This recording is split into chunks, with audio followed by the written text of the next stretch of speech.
Ugh. Let's see. That's it. These things out because I move them all the time. Hey y'all. Oh, my underarm. I think they didn't change the thing on the thing because my skin is very sensitive. And this arm was itching, then this arm started itching. Good morning. Narita, every time that I see your name, I just think of the Nereids. That is so freaking crazy that your name has their name in it. Oh, I need glasses. I'm like, something is missing. I ain't got no coffee. I ain't got no water, y'all. I'm doing bad today. Just give me a minute. I'm not doing bad. I'm doing great, but I'm just not working on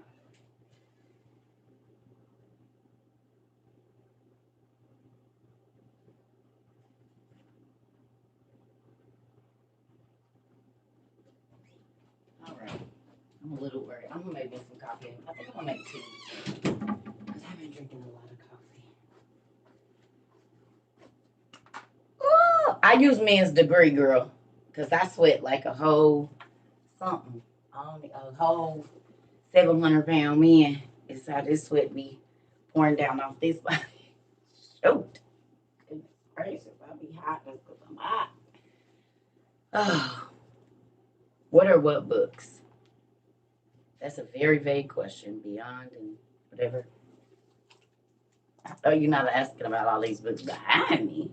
They're books. Good morning, Aisha. Good morning, Keith. Good morning, everybody.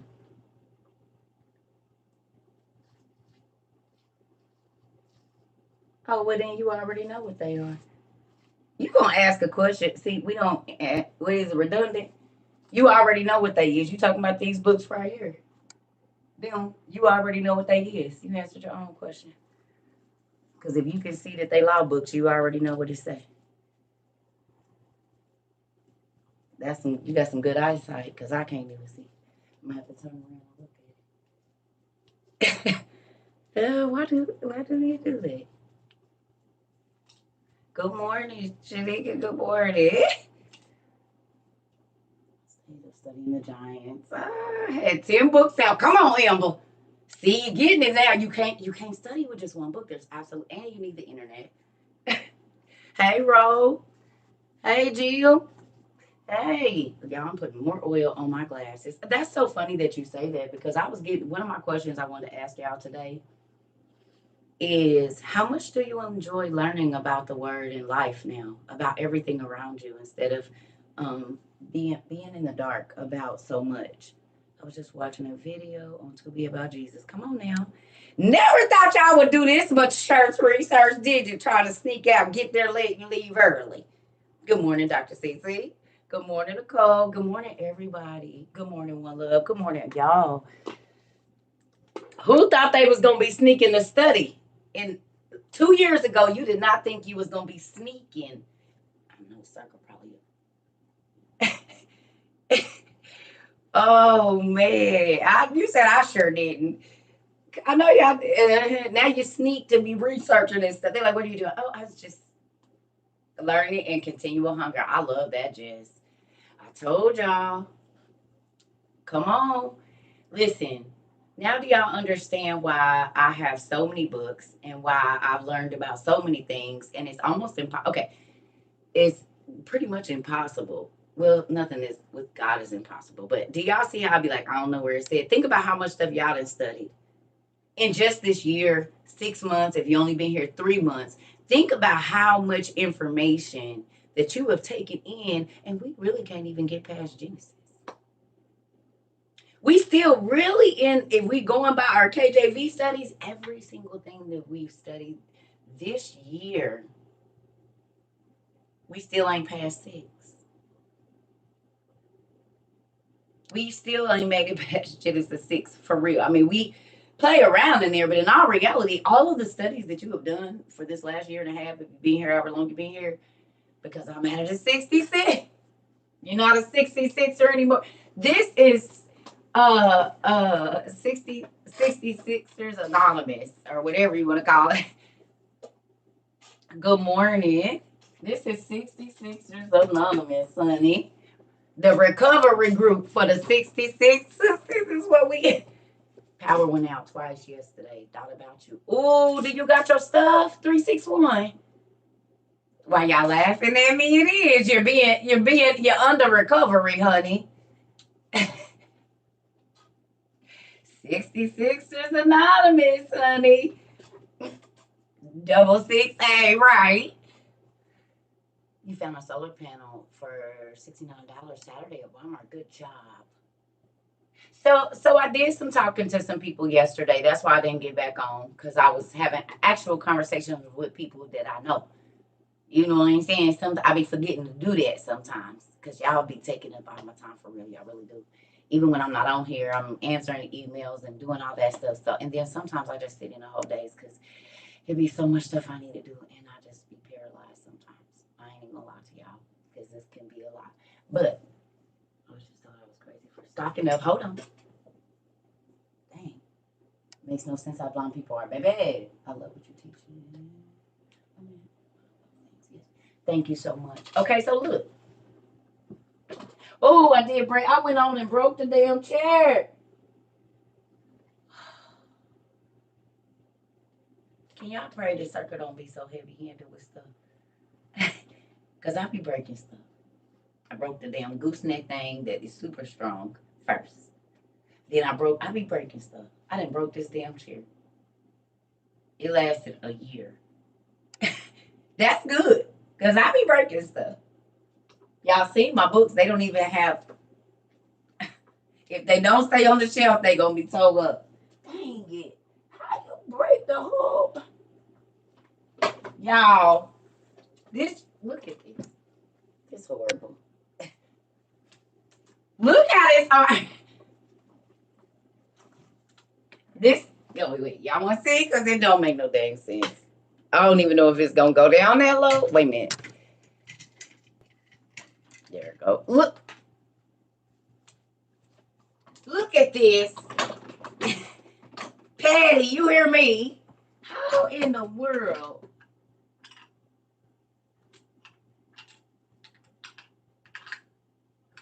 I done broke the damn thing. And I can see the nuts and bolts right in there, but is I'm going to be able to get them out to fix it. There go one. Y'all pray this. Just rag. How you break the chair? God. I told y'all I'm strong.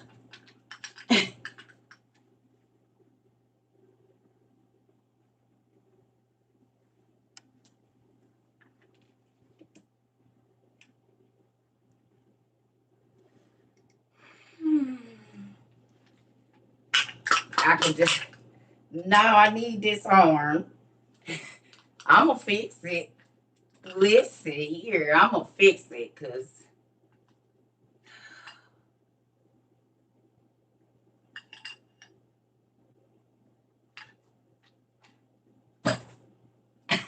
stupid chair. And I pray that I don't go to lean on it. You understand what I'm saying? Because I'm so used to having it to get up. You will fix it. I will thank you. Use some duct tape. That ain't going. Y'all, I didn't. Maybe I could. Oh, no. Don't play. Because if I can. Oh, I'm popping this off. Oh, I'm going to fix it. Because I see now there's these little hinges. Oh, yeah, I'm going to fix it. I got it. You just pop this out. Put that back on. Bed. Wait a minute. Hold on. It's hot. I done got hot already. Okay, I'm going to fix this later. I ain't going to do it while I'm on live. But I will go get my tools. And matter of fact, give me a second. Because I ain't about to be able to do that. I'll be putting myself in danger. So we got to pop this little black piece out. Mm-hmm. We got to go and pop that out and put this damn chair back together. There we go. Come on now. Sorry, y'all. I got to do this right now. There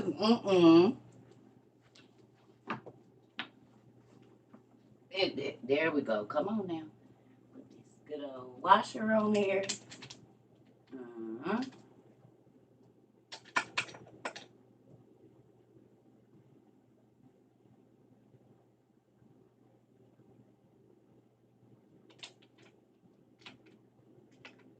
Go.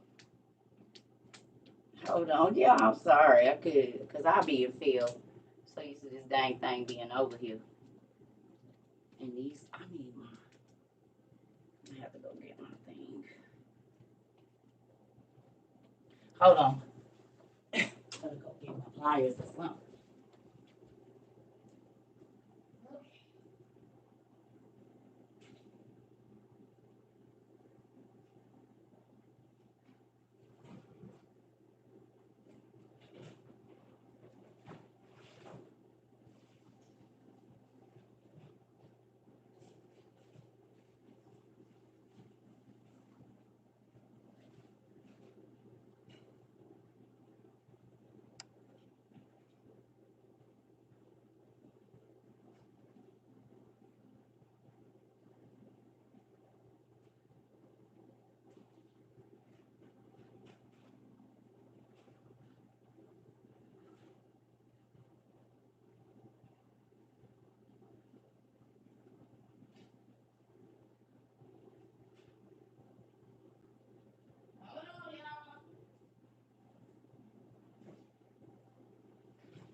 Sorry, y'all. I rearranged a lot of my tools because, okay. And I forgot I had put them up on the shelf. I'm looking at my tool, but. And these rusty because my ex-husband left them outside over here. He used to mess up all my dang tools.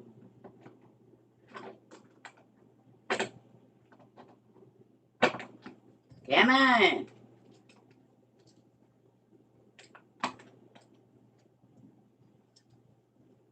I need my other ones.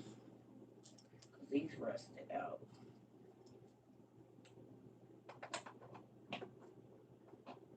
I need my other ones. I need them those pliers. I need my needle nose pliers, y'all. But I didn't put them up somewhere. And I don't know where. But we about to just leave this right now. Come on. I'll have to do that later. But at least it's on there. Okay, I'll be right back. Because that's going to drive me crazy. I need that.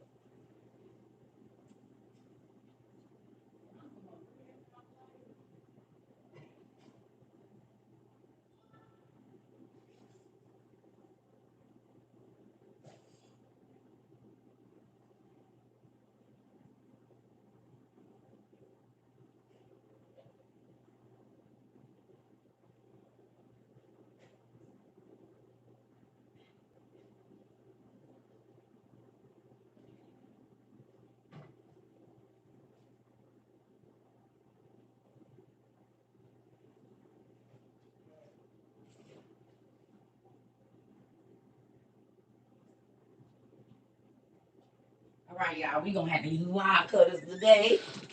Because they small enough. I can't find my needle nose pliers, but these will work. They should. Come on, get on here. Maybe I don't got it. I probably didn't screw it right. This, I need a wrench. I'm going to have to go get my little wrench. It is what it is. At least it's on. I don't think it's going nowhere for right now. I'll have to fix it later. Sorry, y'all. You said don't tell me we don't learn nothing. Yeah, I got a drill. I got one. I got the stuff. It just put up. I'll do it. Oh yeah, I got all the y'all know I ran a team of people that revamped the apartment complex in Indy. So I already had tools before. I'm the only girl of three boys from my mama's side. So everything that my brothers had to do, I had to do. I got tool belts and everything. Y'all, I told y'all my ex-husband used to take my tools and lend them out. I would go buy brand new drill bit sets for my tools. He would let his raggedy friends use them that didn't have their own. Well, why is you lending my stuff to people that don't got their own tools? That means they don't got the money to go get them. Or if they had them, they didn't take care of them. Don't take nothing. I told you I got a big old toolbox. I had a lock on it. He couldn't even get in there. I had to put a lock on it because you're not about to keep lending my stuff out. And then these raggedy niggas don't even bring it back. They keep my stuff. You didn't even buy it. I had these before I met you. So you're tearing my stuff up. Because if I can't, I'm not a damsel in distress, y'all. I can change my own tire. I know how to check my own oil. My mama and them didn't play that. I know how to listen for I used to have to tell him to put oil and check the transmission fluid and stuff because his truck would be knocking. And I'm like, you about to blow this damn engine. And I don't want no piston shooting through this thing, shooting into my heart because you trying to look cool and turn your music up. Them things get to shooting out that engine, we'll both be dead. Boy, get some oil in here. Crazy. Ooh. I'm grateful they didn't raise me to be a damsel in distress. I know to cut my own grass, line my stuff up, mix the oil to put in my weed in and everything. What you done said?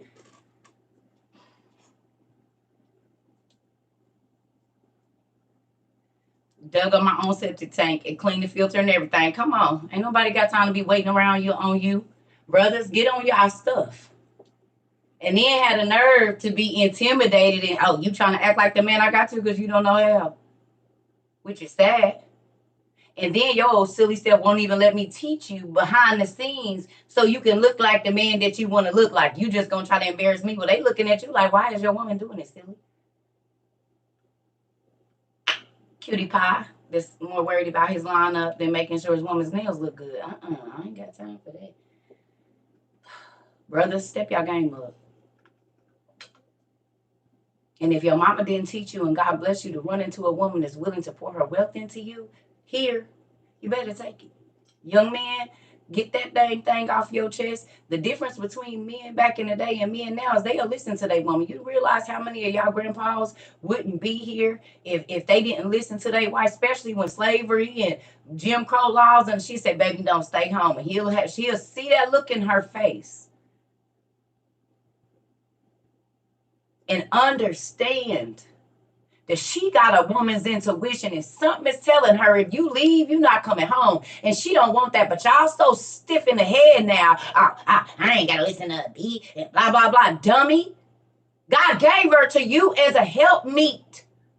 So there's going to be some things that you can't see that she can see as your helper. And then you want to call her when you're locked up. Don't want to listen. Bye. Because you wouldn't listen to me before you was in trouble, so I don't have to listen to you now.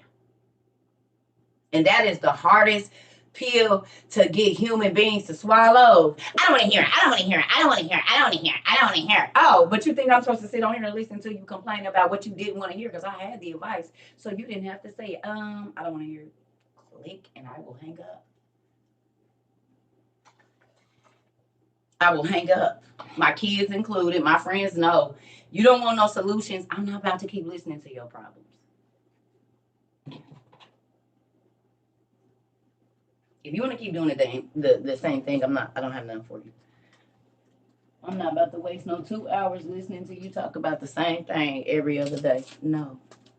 I got other stuff to do with my time, and it ain't listening to your raggedy life. Especially when you just want somebody to hear you. You ain't trying to change nothing because as soon as you try to give them a solution, they don't want to hear it. So then I don't have to listen to you complain about your stupid life. You got to waste my damn time. I could be doing something more productive, like cheese. Making some bread, doing something, fixing my damn chair. It's a better...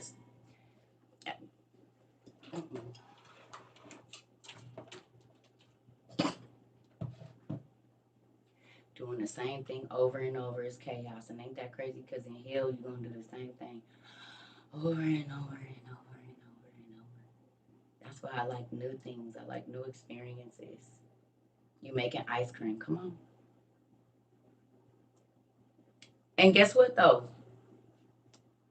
Mimson, guess what else? A lot of women don't listen either.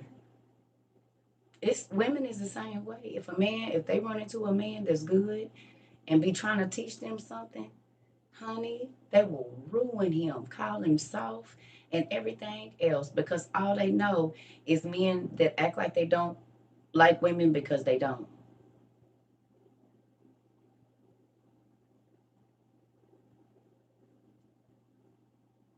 They don't like us. A lot of them don't. And they don't like us because of the way their mothers treated them. And brothers, hopefully y'all gonna be honest.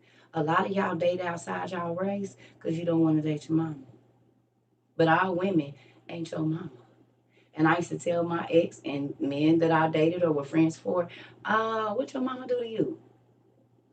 She made you feel like you wasn't nothing. She had to.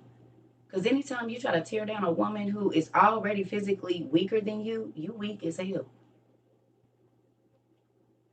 I don't care what nobody say. She already weaker than you, so why would you want to tear down her mom, weirdo?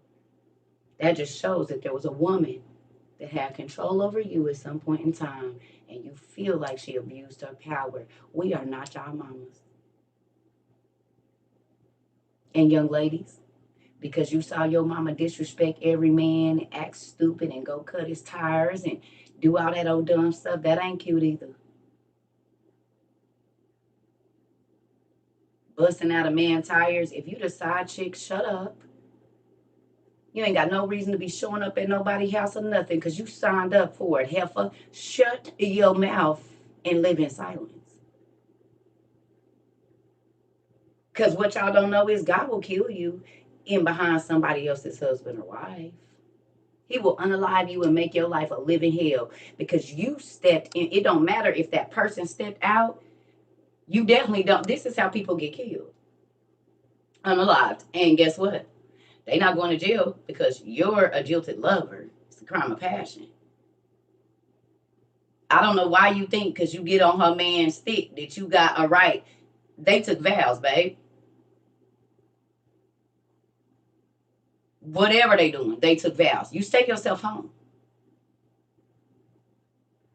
You stay yourself off that woman's phone because you didn't call her and tell her the first day her husband tried to talk to you. So shut your mouth. When he had you bent all the way over on your balcony and all of that, you didn't call her then.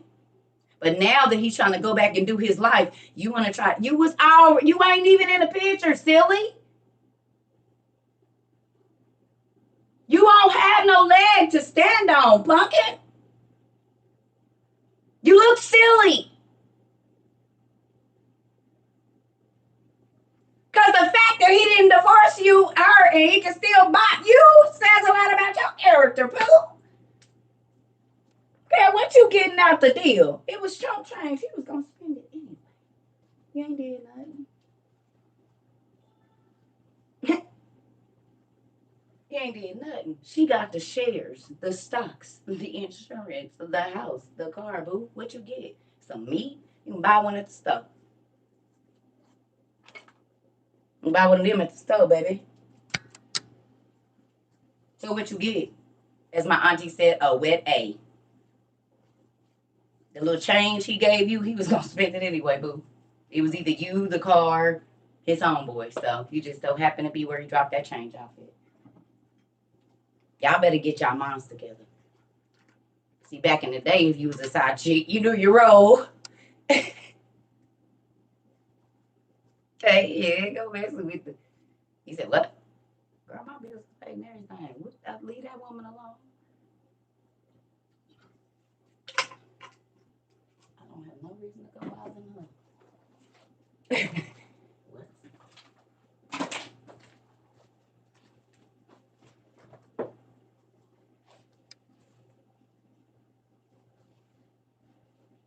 Now, CERCA didn't do side chick stuff. People used to lie to me, and when I found out, it was if it was especially marriage, that's the number one. I don't mess with nobody. That's not cute to me. I seen people lose their life over that as a child. So that trying to mess with somebody's husband on purpose. And I'm not a sneak behind your back type of person. If I like you, everybody gonna know about it. So you're gonna need to be single. And I'm gonna ask you the same. But see, I get online and do what I need to do. Look, let me see. Legal records.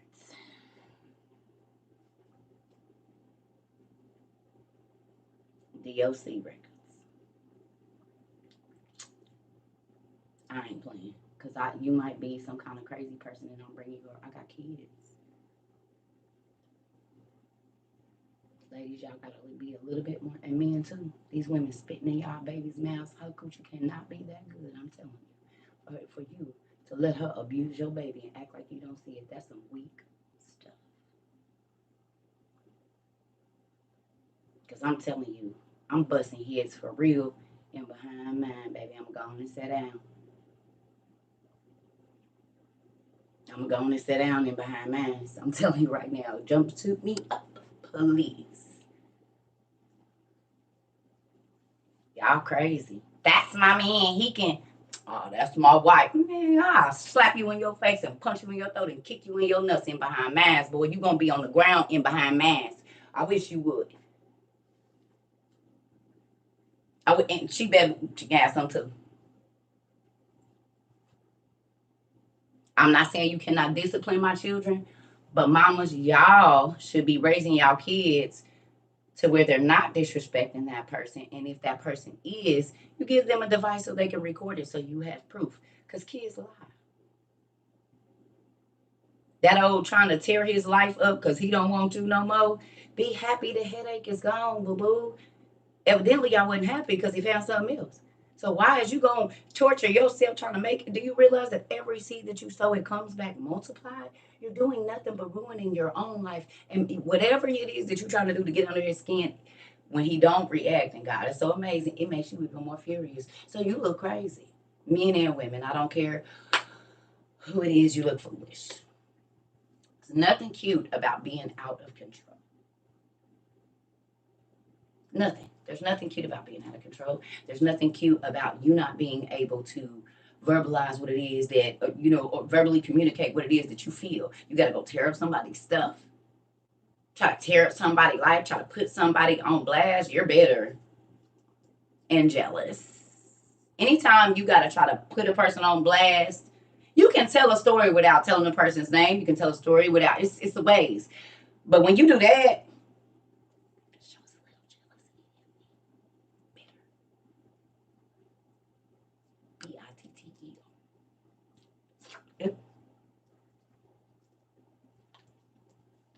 did you know? Ain't nothing cute about it. You look like a bitter baby mama, a bitter baby daddy. Envious because they moved on because you didn't have enough. Well, you should have got your weight up.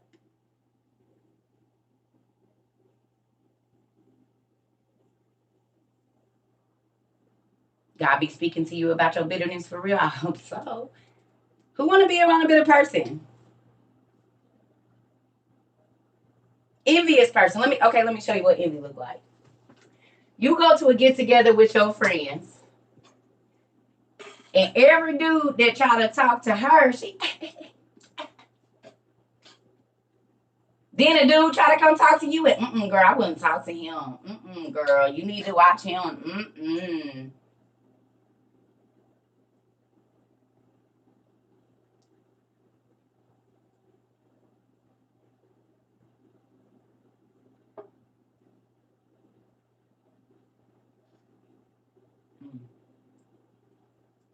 I saw a video yesterday. It was y'all probably saw it was a whole bunch of dudes in a room. And one dude kept asking the other dude, hey, bro, did you used to date such and such? He like, man. He like, did you? He was like, yeah, back in the day. He was like, man, she get down, don't she? The man sitting right here is dating a girl right now. This was college. This dude that's narrating is mad because she wouldn't let him hit. So he know this homeboy is with her now, and he used to be with her in college, but in between college and then he still ain't got the hit. So you know what he did? I told you she was a hoe. I told you she was a hoe, bro. And his friend is like, bro, why you do that? That was in college. Like, we was all kids back then. Like, bro, if that's his girl now, why would you do that? Cause I want my family to be good. Nah, you mad because she didn't let you hit, homie. If that ain't envy and jealousy sitting there, I said, ooh.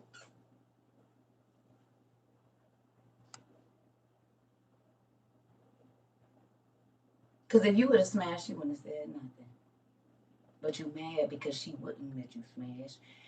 And to your homeboy, she was with him in college and now she with him and they didn't know each other at that time. And you're mad, envious, bitter, and jealous because she never let you tap, sir. We know what it is. Anytime you feel like you got to put another person's sexual life on blast, you mad because you didn't get to be a part of it. That's all, men or women. You mad because you didn't get to be a part of it. That's it. Y'all got to pay attention to character, baby. Why would you do what you're doing right now where everybody else is out here? Ooh, attention whores, maybe?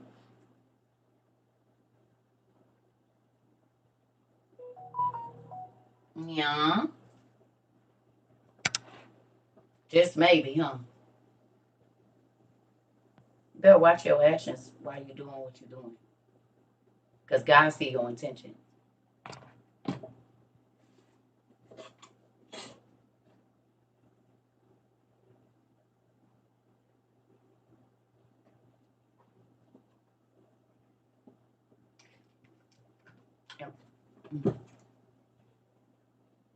Sorry, y'all. I be forgetting to put y'all on live chat. So I don't be seeing y'all stuff.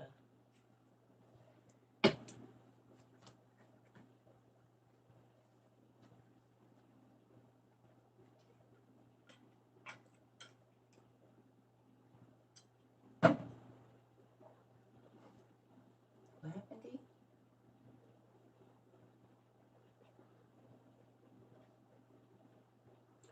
See, this is the thing. But even with that, right? People be bragging because they been with a person a long time and they been roommates for 15 years. I don't care how long nobody tell me they been with somebody. If you ain't been happy and you been doing what you want to do and she been doing and y'all just keeping face, that ain't no relationship. Y'all in a business. And I'm not gonna fake for the world. If I'm unhappy, I'm not going to be here. I don't care what I'm gonna lose. I will walk away with absolutely nothing. But if you think I'm a fake for the people and be miserable in real life, oh. Just like you, I'm not doing that. I'll be right here by myself like I am, honey. I could have stayed with my ex-husband just to say I was married a long time. No. Because I'm not happy, which means I'm not going to live a full life.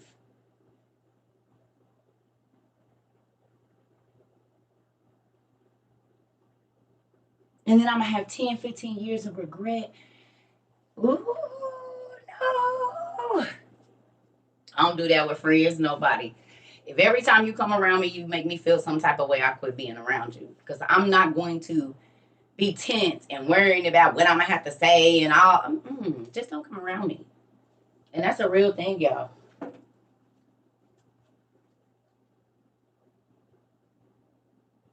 Come on, one love.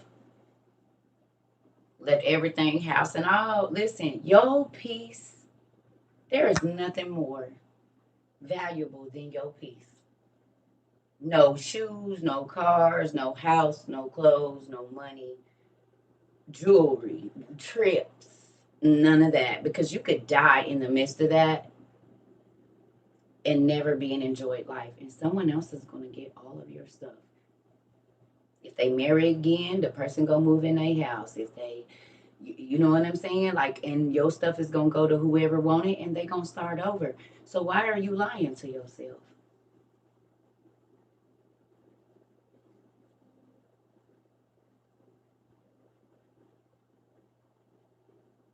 To keep face for people, most of them that you don't even know, and you dying on the inside.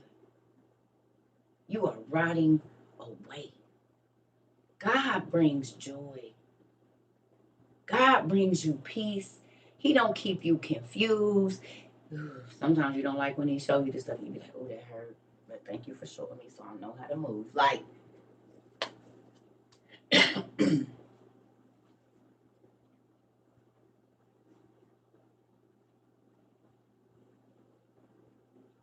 listen, you have got to start sifting out the tears in your in your situation.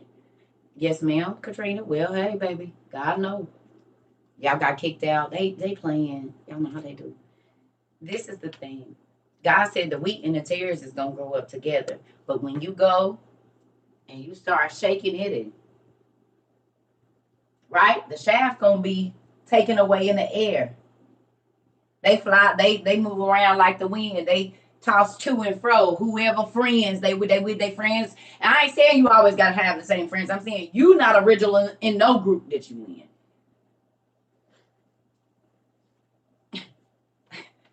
We don't know who you is. Because when you get over here, you act like them.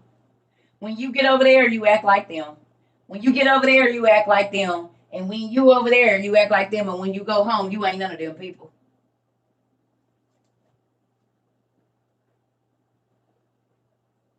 I do not do fake folks. I don't do slimy folks. I don't know. I don't do folks that think it's okay to treat nobody bad, to stun on nobody, to make nobody feel like they have less than them. I do not like any of those characteristics. So I don't have those people around me, family or not, long time friend or not. People change, and if every time you come around, I got knots in my stomach or I'm firing on my face up, you won't be around me because you're taking energy from me that I could be pouring into my kids, my husband, my big. So now I'm too irritated to focus.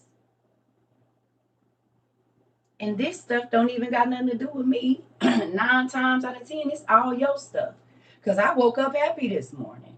I woke up with a great view of life this morning. But you called me, and the devil used you to bring irritation in my life. You better watch who calling you first thing in the morning and texting you first thing in the morning and emailing you and what they're sending you. Are they constantly sending you stuff that make you irritated or it's a trigger for you? So instantly your mind goes back to where you used to be and who you used to be with and all of this old weird stuff.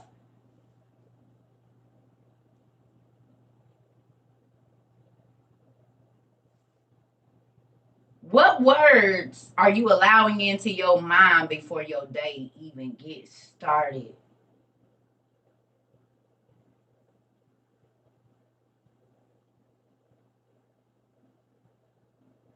It will form your day.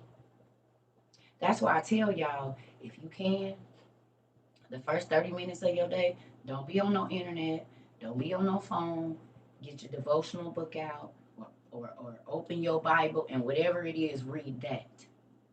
Put the word in your mind before the day starts, and I promise you, your days will be so much smoother. Now, it takes practice, but your life gonna change. I'm telling you right now, you'll look up and all of that be off. The stuff you used to wake up with, to where you walking like this and grunting to the bathroom, you don't feel the heaviness no more. Because one, let me lay it at my daddy feet, God. This is what happened yesterday, but I don't want to feel like that today. I don't want to be angry. I don't want to be irritated. He or she gonna do what they gonna do, the boss, whoever. God, please change me so it don't even affect me because I'm gonna have to deal with it because they're not going nowhere. See, some situations that don't go away is to train you. I learned a lot in my marriage. I learned a lot in the relationships. I didn't just get bitter, I got better. I keep telling y'all, I told my ex-husband, I'm not gonna be bitter, I'm gonna be better. And that's exactly what happened. I am not about to be bitter. I'm about to be better. I'm about to take this, whatever I gotta do, get my experience, so I get the hell away from you. And the longer I avoid it, the longer I have to stay in this situation. Because I don't get to leave out of this until I learn the lesson I'm supposed to learn. So come on with it, Dad. Come on. What am I learning? What do I need to cut out of myself? What do I need to do? Because I don't want to be here no more.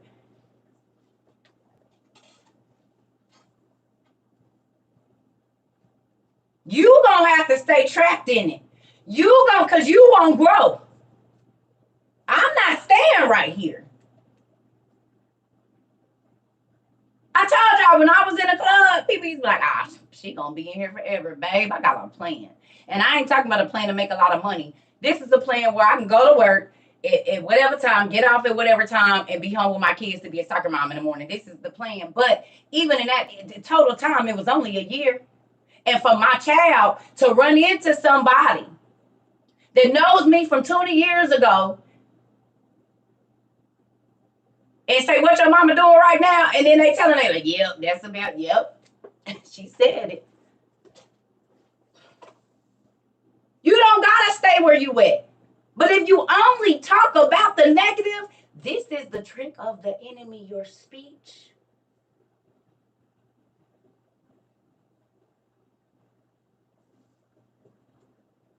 What about what? That God made a certificate of divorce. So you think God wants you to die? There's plenty of people that God got them out and they let somebody talk them back in and they died. God wants you to be happy too. You think that, no, because you're not teaching the children of the next generation anything good. If y'all constantly fighting, they seeing you cheat, you're not teaching them good. What are you teaching them if the marriage is bad? You're supposed to be teaching the next generation how to live. So what are you doing? Maybe you married that person and God didn't even tell you to marry them. Maybe you married them out of lust. Maybe you married them because you didn't have nowhere to stay. God wasn't in them vows. He ain't gonna make you not do it. But your intentions for that marriage could have been wrong. And how you started is how it's gonna finish. So if you were thinking you were deceiving your spouse, and then by the end of the marriage you was the one deceived, you started it. You sowed the seed of deception.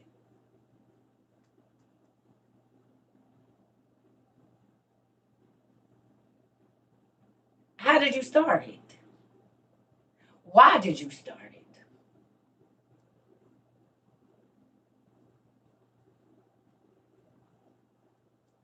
No, I know I'm not arguing with you either. I'm just saying, it's a lot of people, their intentions be wrong. And like, even with my marriage, I didn't just up and divorce my husband. I prayed, I fasted out everything. I said, God, if you let me out, if you want me to get out, you're going to send the money for the divorce. The maintenance man. I was making trays at the time. Soon as I said at my kisser, God, if you want this, if you are letting me out of this marriage, let the money come, because he worked, I didn't. When I say instantly, like, literally a maintenance man just put money through the door and was like, I need you to make my auntie a tray and my wife a tray and me a tray. It was enough for my divorce. It was enough to file the papers and everything. And I looked. Then I had to spend it on something else. So I said, well, Dad, you knew what I had to do with that. And so then a lady called me. She said, I want 2 trays. Boom. There go the money again. This is the day after I had to spend the money that I had. So then I said, well, you know the situation he left me in. So can you just let them waive these divorce fees? Because I ain't got it. I ain't got it. And I didn't have it. So I called the court, found out what I need to do. And I said, okay, Lord, the people like, same thing. This and that and all. And no. I talked to my daddy before I talked to anybody. So if they go ahead and grant this free divorce, I know you let me out. If they reject it, that means I got to stay. Man, they called me and said, waiver approved. I said, what you just said. Because he kept saying, I'm not going to pay for it. Yeah, because that's your way of trying to trap me with staying with you. But, buddy, please, I'm out of here. That was that you thought I was about to be around while you was going to be doing whatever you wanted to do. And then come back and be like, oh, that's my wife. Even though you've been tanking everything in the street. You better move. about to flip you off. You better move. I ain't got nothing. What wife? The moment that your reproductive organs touched another one, I wasn't your wife no more. Whatever vows we took, you forsook, buddy. I get to go. That's my golden ticket out. Mm-mm. The marriage was over the moment. I ain't even giving you when you took a number the first time y'all went out to eat or whatever it is that y'all did because I didn't give a damn. I wanted out. And see where she thought she was doing something. I told her, girl, you just gave me my golden ticket. Thank you. Woo! Thank you. Tell him to sign the divorce papers, please. Because he won't. I can show you all the receipts. Y'all love receipts. I can show you all the receipts where he's begging to come back home. And I told him, hell no. And you, when you yell through the phone, just solidify why he won't be coming. Thank you, Pumpkin. Hey, girl. You did me for what you thought I was going to be upset. I told him, the moment I find out that you've never been with another woman, this is over. He didn't want you to find out, Pumpkin. He didn't want me to find out that you was even around. And he fought the divorce tooth and nail until I cussed him out real good and made him probably feel about this big, and he took the papers up there the next day. And it shouldn't have even took that because I don't like being like that. But, well, some people need to be sick this week.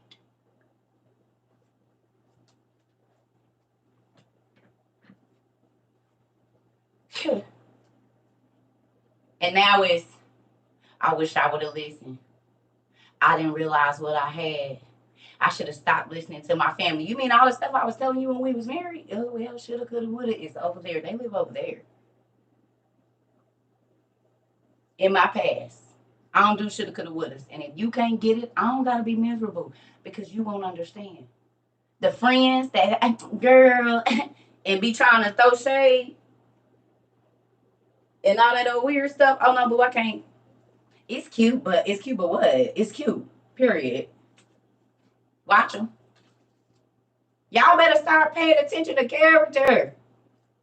Folks will tell you that they envious of you. They will tell you that they jealous of you. They will tell you that they plan on ruining your life.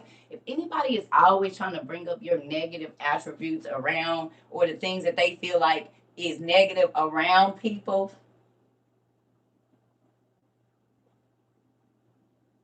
watch them. They're painting a picture of you. And when you leave, they expound on it. I don't do shiesty friends. I don't do friends that throw shade. I don't do none of that. Because if I'm your friend, why are you trying to embarrass me? And guess what? I don't deal with my mama either because she liked to try to do the same thing. You're just reflecting that you're insecure. You're just projecting your insecurities and how you feel about yourself on a person that's secure. I would tear me down too, I guess, if I was one of those type people. They can't watch the people that's always talking to you about everybody else's business, but they never talking to you about themselves. They got everybody business in their mouth. And so a lot of people that call me, let me tell you what they do. I'd be like, okay, so what's going on with you? Oh, well, let me tell you this person business. Okay, but what you doing? I'm about to go. Oh. You talking about everybody else so you could deflect everything off of yourself. Or reflect or whatever you want to call. You don't want to talk about you, huh? And your growth and your progress and what you doing. Yeah, because you don't have to focus on yourself when you in everybody else's business.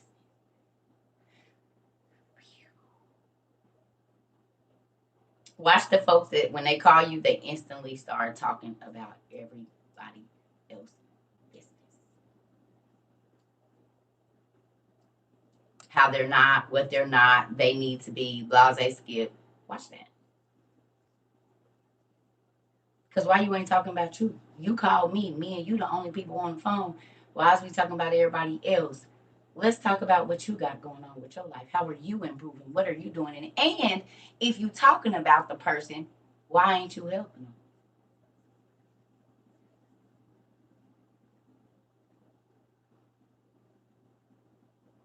Why ain't you doing something?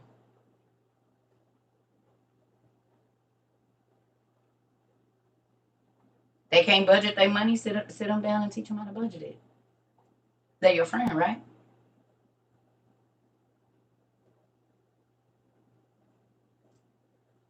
Watch the people that help you tear up your life. If a person will help you cheat on your spouse or cheat on anything, they don't care about your life being ruined. And most times they gonna be the one to tell it.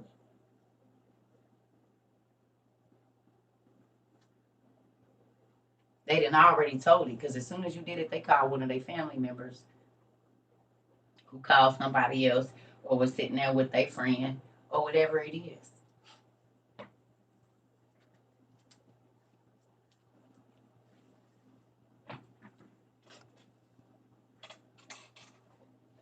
You better watch people's intentions.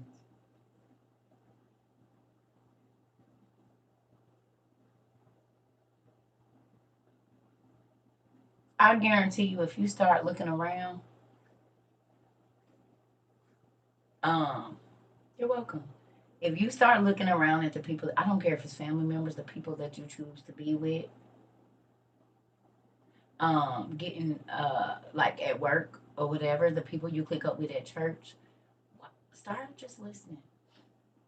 I finally just realized my sister is this person, and she's my best friend too, and it's normally the closest one to you, which is sad.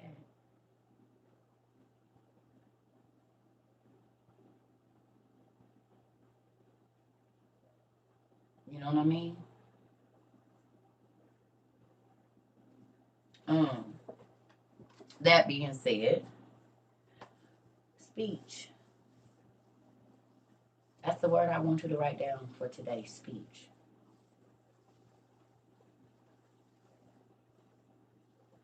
Watch what people are saying around you. Watch how easily they talk about somebody else and slip and tell you the details of their name. Because I've told y'all several stories and y'all ain't heard not one name, right? Y'all have heard stories about all kinds of people and it ain't been no name dropping, right? I can tell you a story without telling you the person's name and all of this stuff. I can so that you can get the experience. The stories that I tell ain't to embarrass nobody. It ain't nothing. It's for teaching. So then there are certain details that have to be left out so that another person is not offended or hurt, but I get to tell the glory of what God did for me.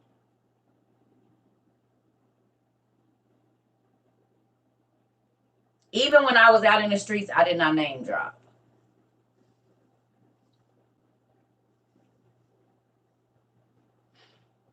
And if I would have, I don't understand these young people now. I hear the things you don't say, that part.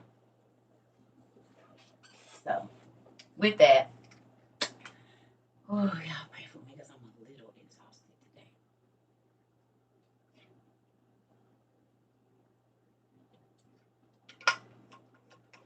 today. Real quick, ladies that are going through menopause or that have been through menopause,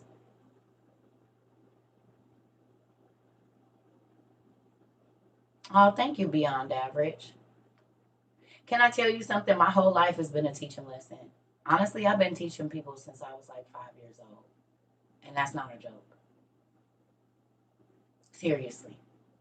Not just about the Bible, but teaching period since I was a kid. A lot of people around me say that I just have a teaching spirit, but I don't ever want anybody to not know. And that comes from an experience that I had as a child. I told y'all there was an experience where my mother at one time had my brother couldn't, he was struggling reading, but my parents had got divorced during the time that he was in kindergarten and all this stuff. So there was a lot of change in our family structure. And there was something wrapped around my brother's neck. And every single time that he would miss a word, it got tighter around his neck. Okay. And this is at like 2 o'clock in the morning. So I run in the room and I say, please don't kill him, kill me. I'm like 6. And so I would hear these things at night. This is trauma. For real. So I made it up in my mind at like 5 or 6 that I would teach everybody around me to read. And I love reading, which was crazy. And then I was going to help people. So in class, I was always the TA. I was always, they would, can you sit with this person and help them with this? And it's just been my life. But I don't take away from it, because a lot of people have been taught things. Every kid that came to my house, I taught them to cook. I'm going to teach you something before you leave me. Whatever it is. But that memory is why I want people to understand and read and know. And that's one of the memories why I try to teach everybody around me.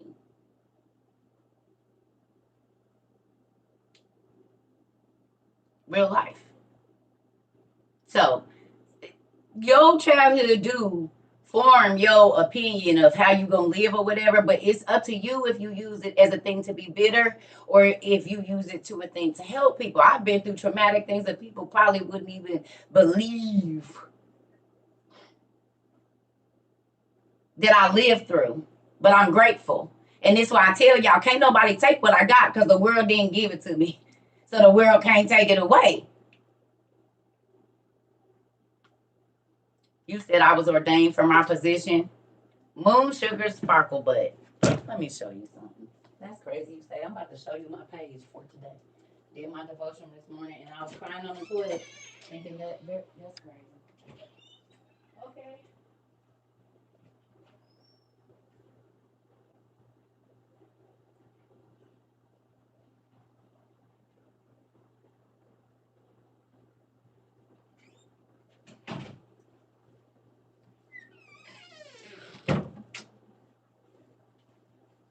Just gonna be all in my business, moon sparkle butt. Moon sugar sparkle butt. You didn't been all in my business. This is my page because I folded it, which is so crazy. And I don't really ever fold these because I don't, but I folded it this morning because I was in tears and I was like, I want to go back, take a picture of it for the date. So when I go back next year, I'll see. Okay. This is my page for one of them. I'm going to read both of them to y'all. That's crazy. Literally, my page said, I knew you before I formed you in your mother's womb. Before you were born, I set you apart. And I was like, Dad, I don't really get to see nobody. Right? And I appointed you as my prophet to the nations. This was my page today. You see, it's folded. And you won't see no folds really on none of these other ones because okay? Then it says, take your appointed position. Appointed princess of the Most High, I pray that you will not let a day go by without being in the position that God has for you. May you find where you are most effective and thrive there in excellence. May you not be distracted by anything that does not place you where you are needed most. I'm gonna cry. No, I'm not.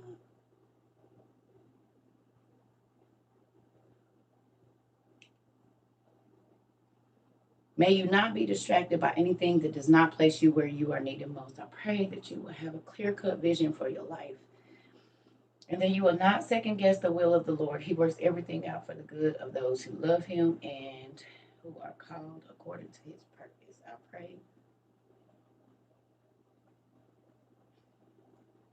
I pray that you will be effective and blessed as you serve. In Jesus' name, amen. That was one page for today. And I folded.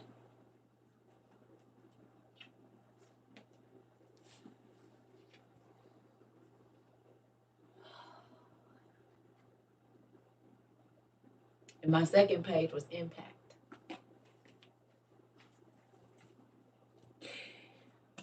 Ooh. My beloved daughter, I know you have a desire in your heart to do something great to change the world. I placed it there.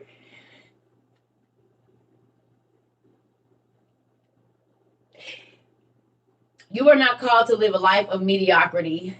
I want you to thrive as you live out my purposes. I see even the littlest thing you do that points to me. and I will reward you in extraordinary ways. Don't be afraid to step out in faith and meet a need. You will find that the more you refresh others, the more refreshed you will feel because you are doing the will of your Father. Ooh. Come to me every morning and ask me to open your heart to my plan for the day. Every day will have a surprise gift for you to give away so others can find me.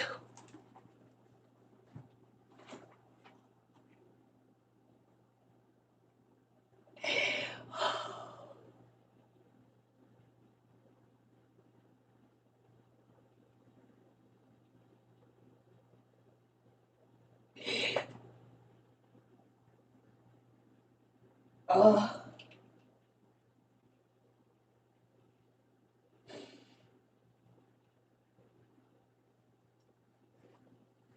I'm sorry.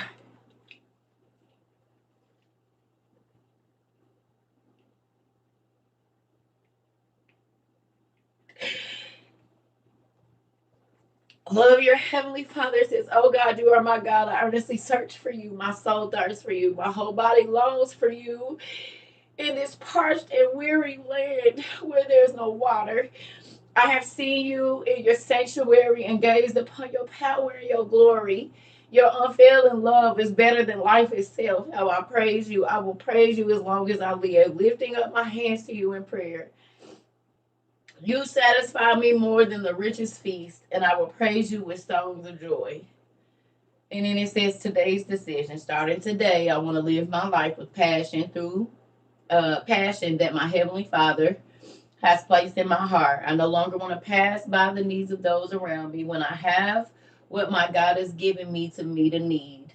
Even if it's small, I will trust my God and ask Him to open my heart and show me where He needs me each day. Ooh, those was my 2 pages for this morning. Sorry, y'all.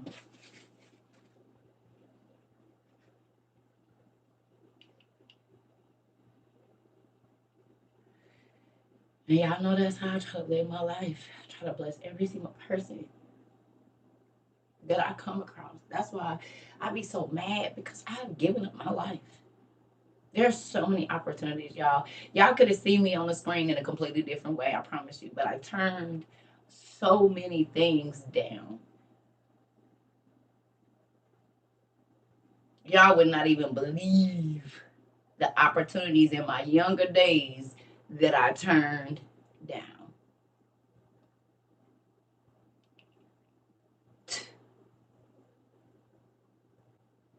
Easily could have been a real housewife of Atlanta, no joke. Easily could have been all of it. And it just didn't mean nothing to me because I'm like, nah, man, I'm not for sale. And that's the thing. Money ain't never been because I saw what it do to people.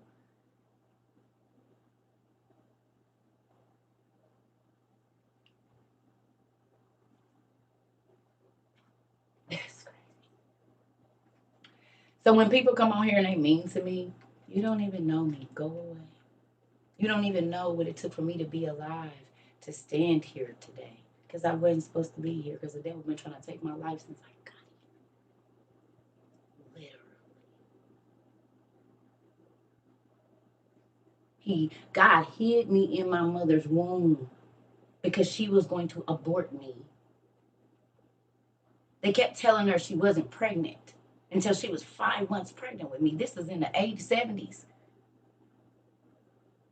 And then I just showed up on the P test and showed up on the blood test when it was too late.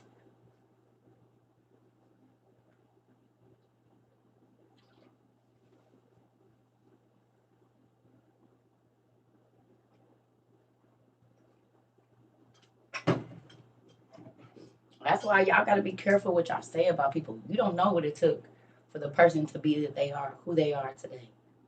You don't know.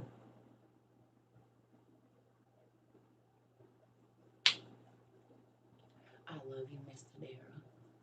You hear me? So quit being so quick to speak on a person's situation because you might be talking on a Joseph situation. And in a minute, they about to be ruling over you.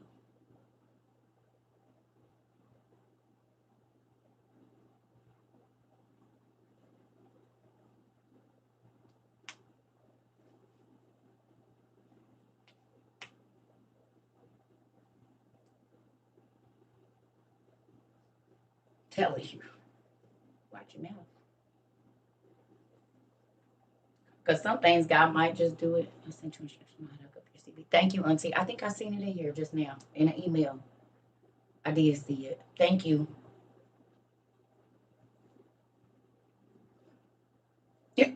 Wait a minute. You said, oh, skeptics of you are blessing me. I thought I was crazy, but you're no, you're not crazy. And if you see things deeper, you're supposed to. They tell you overthink, you don't. And if it won't go away, that's your daddy telling you, pay attention.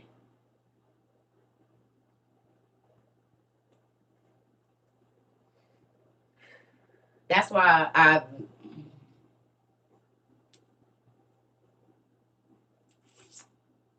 when I did leave my mama's house, it's because I wanted to live. I didn't want to die before I was 11 years old. For real. I wanted to live.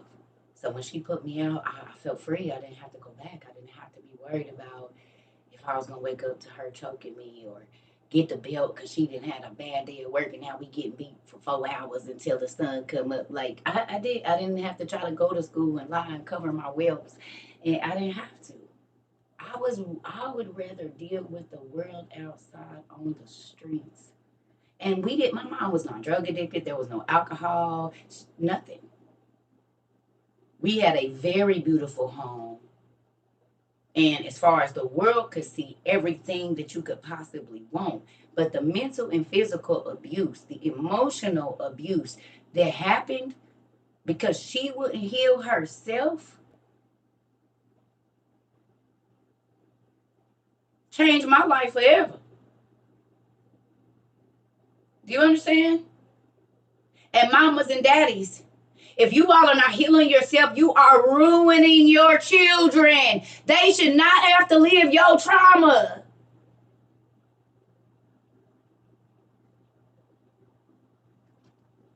What they daddy did to you don't have nothing to do with them.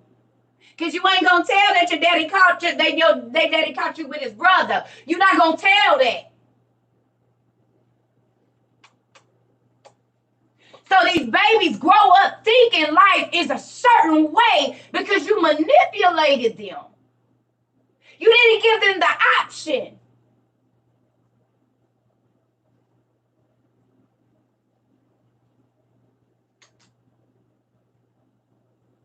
And God is going to get you for it. Because you make bitter children, angry children, evil children.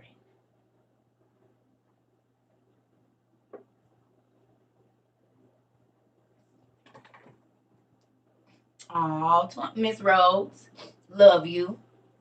You welcome. It's my daddy. It don't got nothing to do with me. Heal yourself. Go to God and write down everything that makes you want to talk crazy about somebody else. Heal yourself so you can teach your children to be whole people. I hear stories about these young girls and a boy beating the hell out of them. It's because he's angry. And he don't respect women. And he looking at you and seeing his mama, his auntie, his big sister, whoever hurt him. And then y'all fake tell mamas pass your little demon child off to somebody's daughter and create more havoc with supporting these rusty, raggedy boys and they ain't doing nothing. Because you will feel the pain with your daughter, I guarantee you. You sick him on somebody else, somebody gonna sick their son on your baby. Oh, girl, it ain't that bad. Okay, well, don't say nothing when your daughter come in here with 2 black eyes either. Don't say nothing when she come home burning either. You know your son ain't nothing, and you gonna try to put it on a woman, the little girl, like, oh, girl, you know how men is. No, heifer, you should have trained them better. Because all men ain't like that. All men won't sleep with everything and go everywhere and do everything. No, all men ain't like that. There are some men that have self-respect. You just ain't ran into none. So you allow, because you dealt with cheating ass niggas, excuse my language, you gonna go and make your son let him be a womanizer knowing you didn't like it? You weird. That's why you got chicks coming to tear your house up and cussing you out because you didn't do your damn job. Period. Fathers, y'all in that too. If his car getting towed up, you taught him to.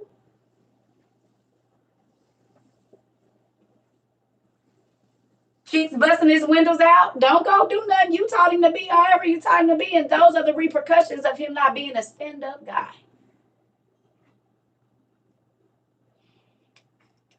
They ain't crazy. His game ain't tight. Because a weird player can have all his chicks sitting in the same room together and they gonna play nice, baby.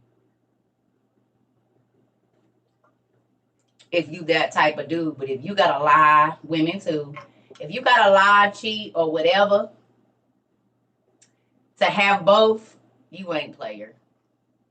And if you keep getting caught, you definitely ain't no player.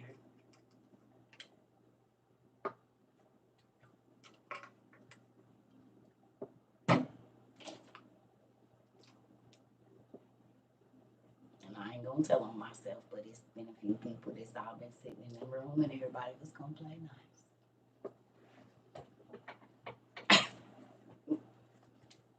I see. My friend came in like, wait a minute, what's going on? Everybody about to have dinner. And everybody gonna play nice, so you won't be here. You better have a seat, buddy. Cause you do that. She said, when I grow up, I wanna be. I don't gotta lie. If I'm gonna do it, I'm gonna do it right now. I'm not about to. She said, well.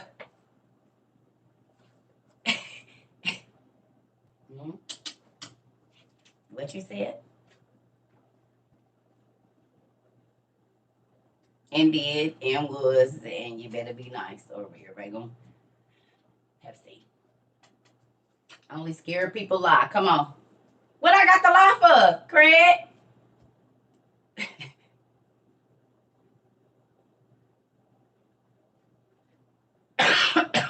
I'm telling y'all. You don't gotta lie. If you tell the truth, folks will be okay being around each other. You just gotta tell the truth. Tell everybody what's going on. And just because you in my life don't mean see, I can't tell it without telling it. But I'm not gonna tell it because I don't want to give no. But CERCA used to be a mess. And I don't mean running through. I mean, there might have been a person that was assistant in covering the. And then there was a person I was dating. But these people sat next to each other and ate at the same. I cooked and they ate. Because there was an understanding. This is a person that's doing this. This is a person that's doing that. We ain't gotta have no issues because it ain't nothing here. I don't gotta hide you. This is something that you agreed to do, and I'm gonna come to you and say, okay, so this is where I'm at. What is it? And I'm gonna be honest. I had a good friend that was paying my bills.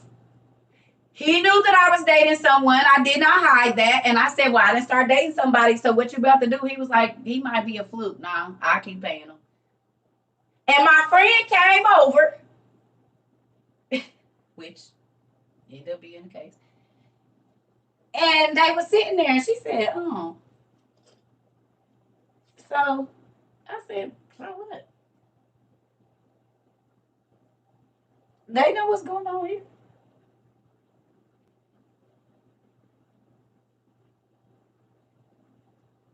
Do you want to play? I'm for real. 2007, 2008, this is what was going on. All jokes aside. I was not sleeping with both people. It was not none of that. This person has agreed to do something for me. And I'm going to tell you the truth because I'm not a liar and I'm not a thief and I'm not trying to get over on you. So here we go. And when I met this gentleman, this is my situation. This is what's going on. This is how it works. You're welcome to come here, but this is what's the situation. He don't live with me. He got his own house. He didn't have a key in my house, and I never even.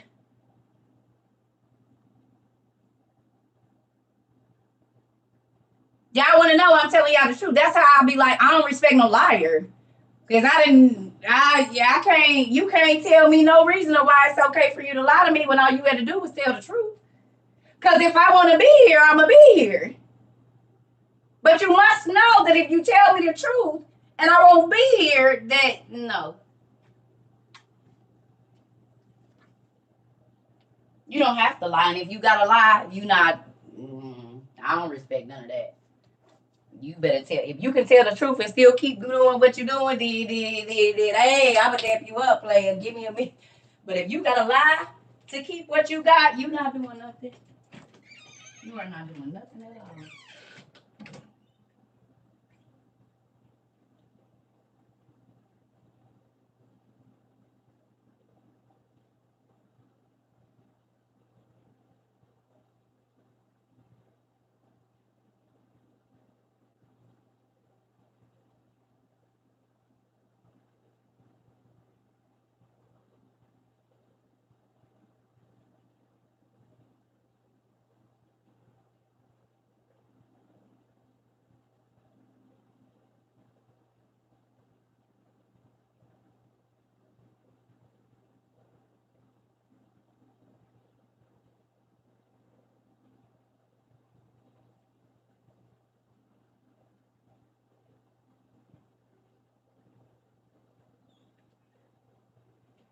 Y'all, my menopause is through the roof right now.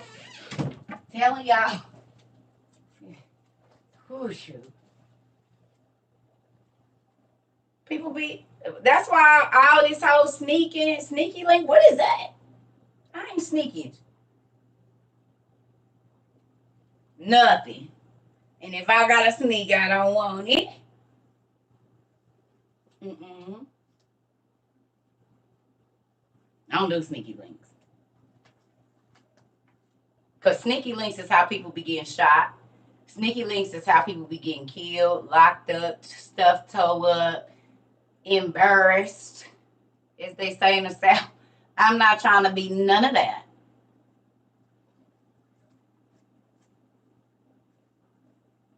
Mm-mm. Mm-mm. Running out of businesses and stuff. No, I'm not going to be doing none of that. Uh-uh.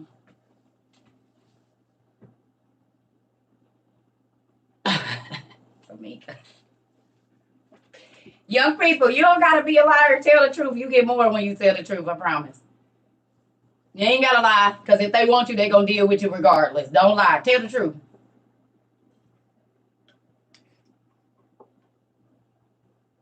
Yes, baby. Me too. That's why I said I don't care about being by myself, because I didn't see. I got brothers, y'all. I was raised in a house with 3 boys, honey. I saw all that you can see. The lies that they caked on the phone and told them, I seen all of it. My brother's friends come over, hey, say, no.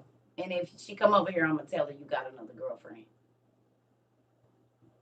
This is why my brothers didn't bring their side chicks if they had one. They didn't bring them around me because I'm going to slip and call the other girl her name. Keisha. I mean, Amber.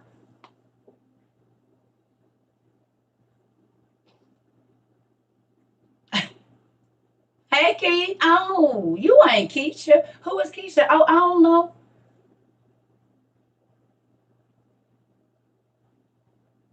Your name ain't Keisha? Girl, I don't know why I thought your name was Keisha.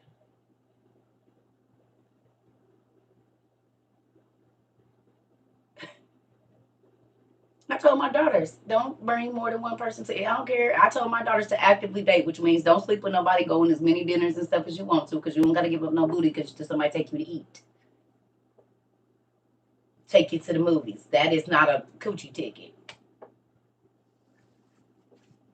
And you ain't going to know what you like if you don't date people. Dating is not sex. My husband was a side man. And he came on in, honey, didn't he? If he wants you, he gonna do what he needs to do. But I'm just saying, you don't gotta. Honesty is always gonna be the best policy. God can change the situation if you honest.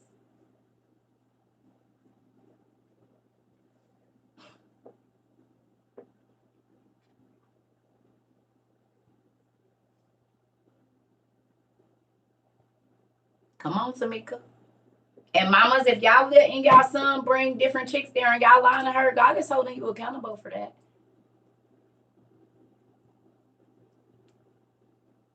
I can't control him, but you can control what he do in your house. You know God is holding you accountable if you lie for your son. And a young lady is coming and asking you for information because she want to be free, and you won't tell her, God is going to hold you accountable, and you're sowing seeds back into your own life. So if somebody, you find out that your husband of 25 years, they've been over here, and it's one of your friends that knew and she didn't say nothing, well, you sowed that into somebody else's daughter's life. And God knew it was in you to do because you did it for your brothers.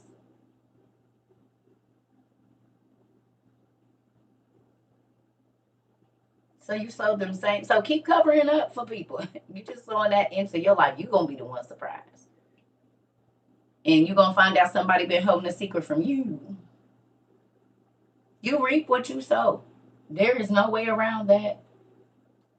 You reap what you sow. So you need to be trying to plant good seeds and only good seeds. Yeah, you found your husband at the strip club. Baby, it's great men everywhere. My friend that used to the shoe angel, I just miss him. I just miss him, but I know a seasonal reason or a lifetime. And he was the reason. Mm-hmm. It made me sad sometimes. Get a little wave in your voice. He used to show me like 6 pair of Stevie's voice. Like, oh, Jesus. Dang. You just don't, you don't want to, I don't want to be my friend no more. I get it. I ain't complaining. You know. Y'all seen them. They real pretty. I still all of the Egyptian cotton towels and just beautiful gifts. Beautiful gifts. Shoot. They don't make them like that no more, do they? No, I'm just playing. Anyway, let's get on something over her. I don't know what we about to do. Y'all know we have life lessons as well. All right. But I gotta live my truth. Period. And that's it. I had a lot of lives I lived and they made me who I am today. So if you don't like it, well hell, swipe. Girl, that was the 2000s for me, Miss B. Not the 90s, baby. That was still. About 2005 to 2017. About 2005, about 2017. Thank you, Jesus. Mm-hmm.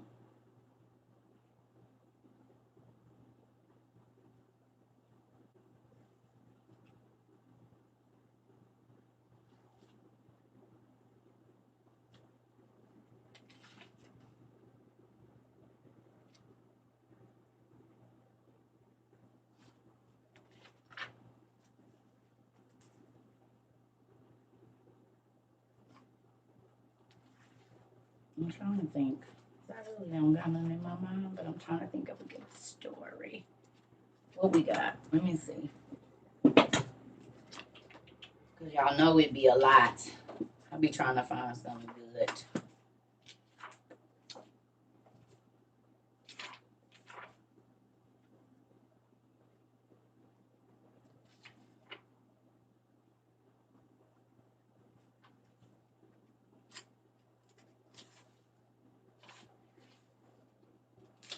Why not? Yeah, we can do this. We read some of this. Might as well do trivia. We can do this. Y'all gotta think I read all these stories, so they be good, and sometimes I haven't gone back and oh no, we gonna do this one. Yep. All right, y'all. Page 157. What's the name of the book I was reading from earlier? I read from two books. Which one? T-Mom. Yeah. Oh, gee, what?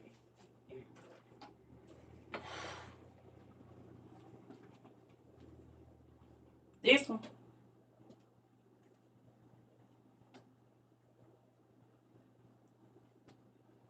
It was two of them.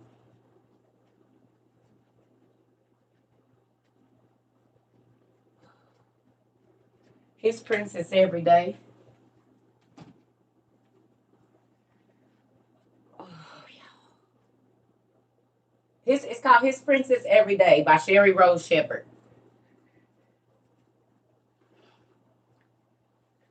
Ooh. They both by the same lady. Sorry, y'all.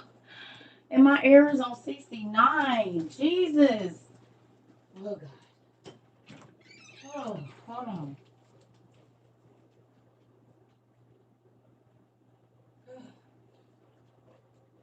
It's like you a whole furnace.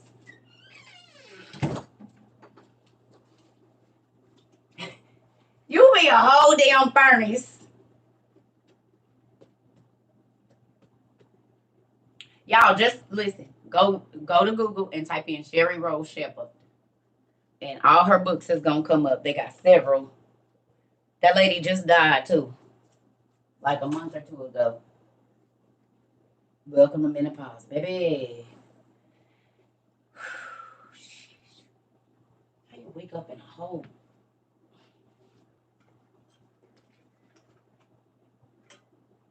Listen, my feet is cold though. My feet is freezing. This is crazy. And for ladies, this is my second go round this month, if you know what I mean. It ain't even been 10 days. This gonna have to stop because when God said this can't be a thing. 14 days? Oh no, this ain't gonna be able to be a thing. This is not gonna be able to be a thing. That only leaves 15 days of the month. That ain't gonna work. Yeah, that's stupid. What? Now I see why old ladies be so mad and angry. No. The hell? I'll be married too.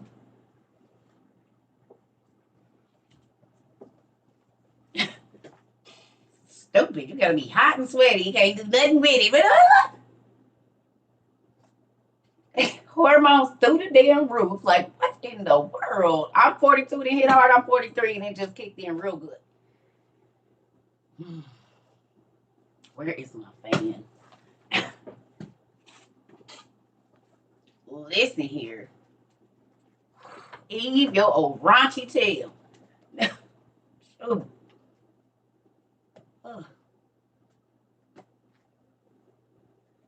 Did I hear about the unsafe water warning in Washington State? No.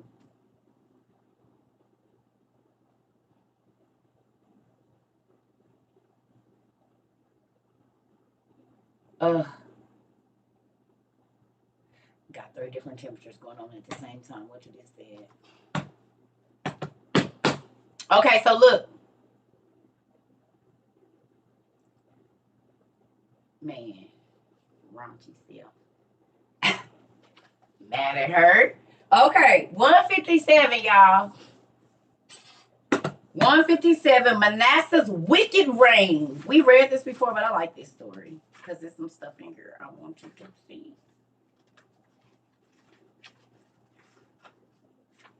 Y'all ready? Today's word is quiver, to tremble, shake with a slight rapid motion. That's the word of the day, quiver. I get a word of the day every day.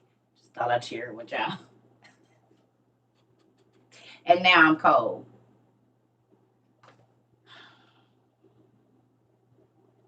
Because the sweat didn't dry.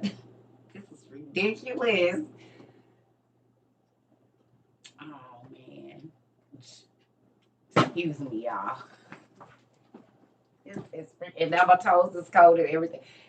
God, please help me. This is why people be going crazy. Please. What in the world? I was just a whole furnace 30 seconds ago. And now that this might even cooled up, it's cold in here.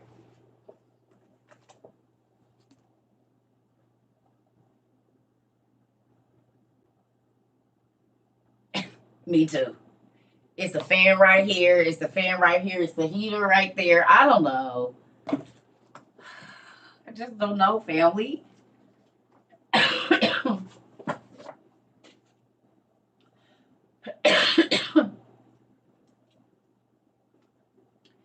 ain't looking forward to it either. I'm just really. Listen. Now I see why the old ladies at church always kept the fans. They kept them a fan in their purse. Everything makes sense now. You looking for your blow dryer, baby? Because I keeps it on my feet. Keeps it on my feet in my room. All right. So did y'all make it? Did y'all make it to 157? Let the church say amen. We in book 2. Book 2, page 156, 157. At Manasseh's reign. Manasseh's wicked reign. The prayer of Manasseh. We're not reading the prayer of Manasseh right now, but there is a book called the prayer of Manasseh. Excuse me. All right. Book 2.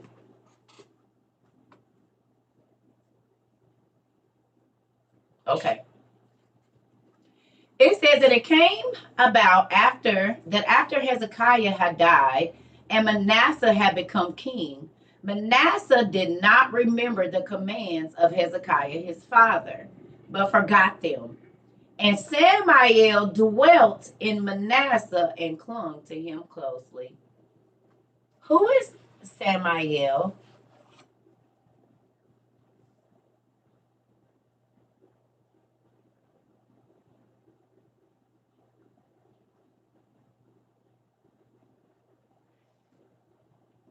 The devil. The devil. Yes, he's a fallen angel. The devil. So if you got your highlighter, I need you to highlight that. Look at Samael dwelt in. Listen, y'all hearing this?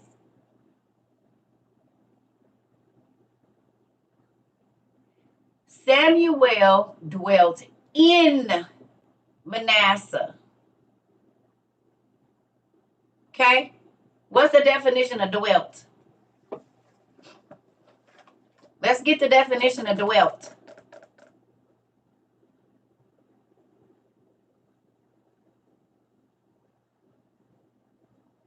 To live.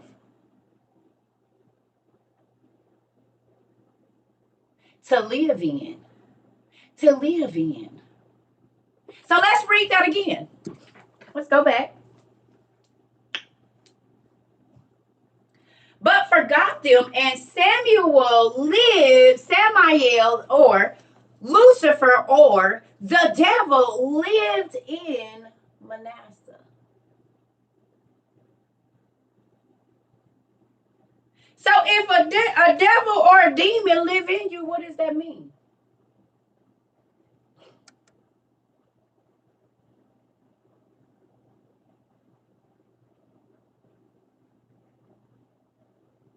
You're possessed.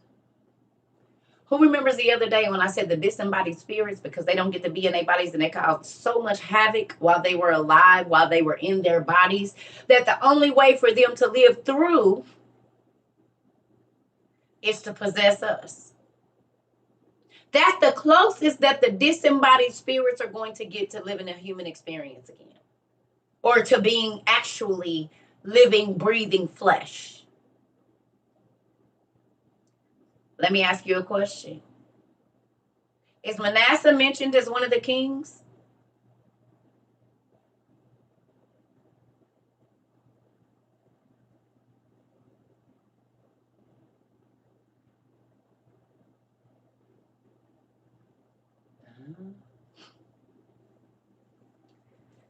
Who remembers me telling y'all that a lot of the rulers, not only were they okay, so he was of the 12 tribes. Yes, he was.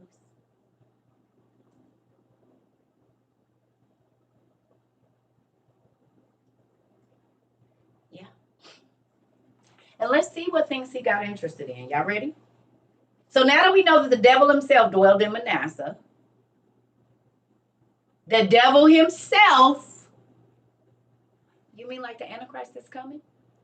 That the devil himself, Lucifer himself, is going to dwell in this man that the Jews are calling their savior, their Messiah?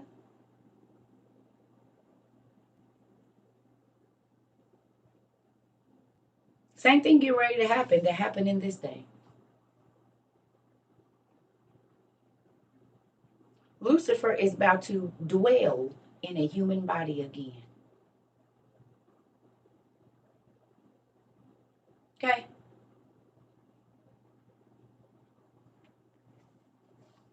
We about to experience. Okay. All right. And clung closely to him. All right. Next page, y'all. And Manasseh abandoned the service of the Lord of his God, and he served Satan and his angels and his powers.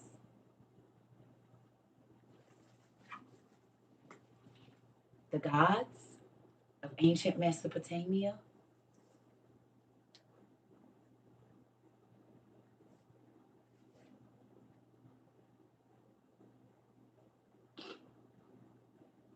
Somebody found Manasseh, the scriptures. Find me a couple of scriptures in the KJV about Manasseh, real quick, y'all. Where is Manasseh listed at in KJV? Give me some scripture. You know, you can Google that. We in the second book of Old Testament Supergrapha. The martyrdom and ascension of Isaiah.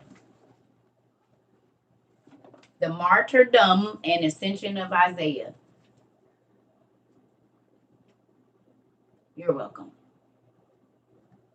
We got some scriptures. Where does the Bible mention Manasseh? Joshua 17 and 8. Anywhere else? Thank you. It's authentic. Pastor that moved to Africa gave it to me before he left. It's thick too. He brought it from one. Manasseh found in Second Kings, Second Chronicles, and he's also mentioned in Jeremiah. Hold on. Where the prophet Jeremiah predicts 4 forms of destruction for the people of Israel. Now, who ready? Remember I told y'all Kings is a very important book? Because most of the kings were either the angel's children, the angels, or somebody inhabited by a disembodied spirit. This is why the book of Kings is so important, because as you go look and you see these names, you about to start seeing the names and the stuff that we... Am I losing y'all? Okay, let me say this. This new person is going to be able to call fire down from heaven. It's a remake of when Lucifer was in Manasseh's body. There's been many antichrists. Lucifer has been trying to come before his time because he don't know the time when God is coming. He was in Nero. I think he was in Constantine, but I could be wrong. Okay. He done came in plenty of bodies. This just about to be the last body he get to get into. This is the final Antichrist.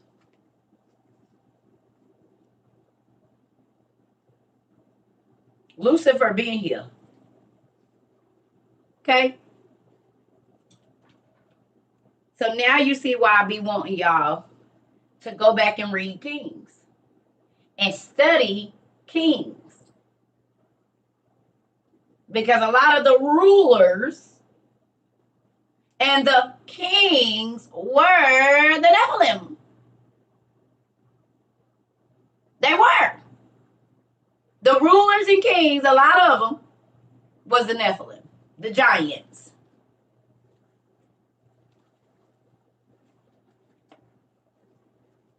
Because they wanted to rule over the regular humans, remember? The invading kings were the angels and their children. They were not going to be subject to regular humans. So they made bigger, more powerful, more spiritual adept as far as powers go. Magic. Now you got to go,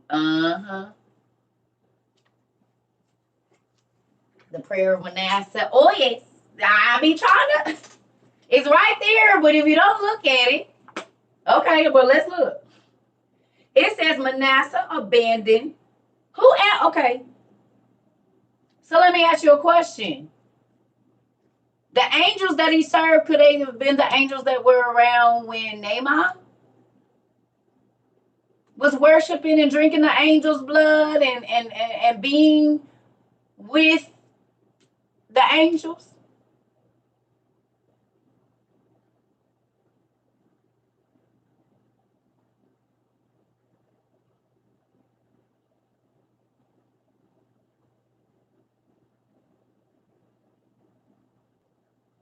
Nikki, there was giants after the flood, baby.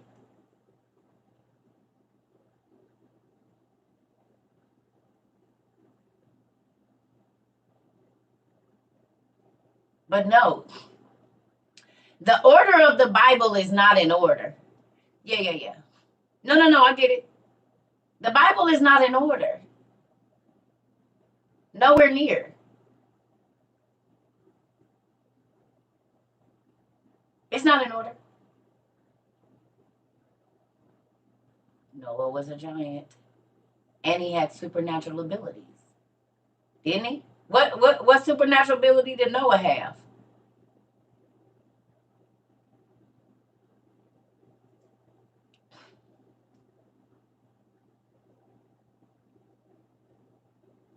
Okay.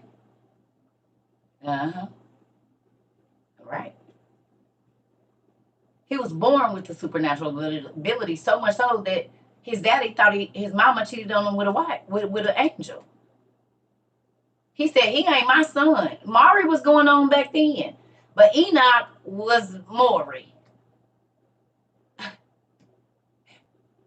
Lamech told his daddy Methuselah, go to Enoch and ask him why this baby, I don't think this baby mine. I think old girl went and shacked up with one of them angels. And Enoch said, boy, that baby is yours. Get on out of here. He looked just like us. He just light skinned, that's all. Because remember I said he was white and red. He was albino. He was albino. Noah was albino. Crazy, right? He that baby pappy. Come on now. He said, I think she one of them nights I might have been out doing the field or something. I think one of the angels and got to her. He look like skin, that's all. Listen.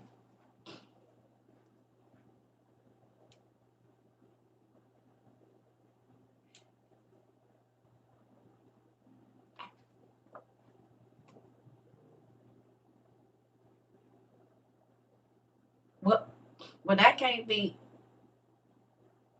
Because Jacob them was giants too.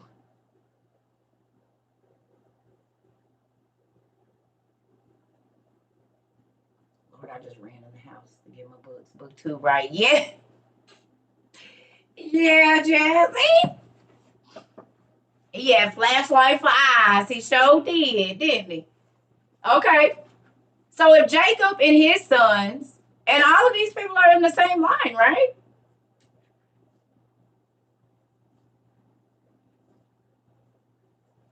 Right?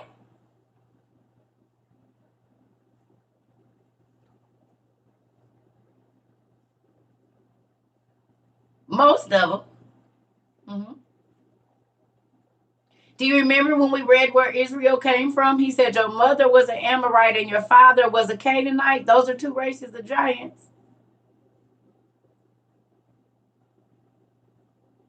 Jacob, who they changed his name to what? Israel? Israel, right? Jacob's name became Israel, right? Or no? Okay. And Jacob's mama was an Amorite or a Canaanite, and his daddy was an Amorite. Those are two races of giants. So you tell me.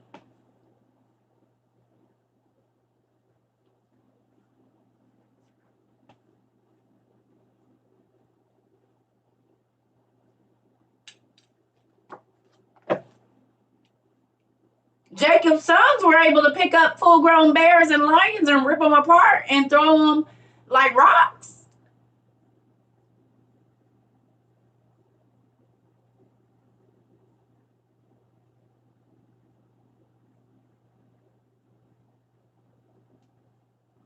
So Samson was able to push 2 columns. Y'all done seen the columns in ancient Egypt? They don't, ancient Mesopotamia, they wasn't 5 feet apart. You ever watch Game of Thrones?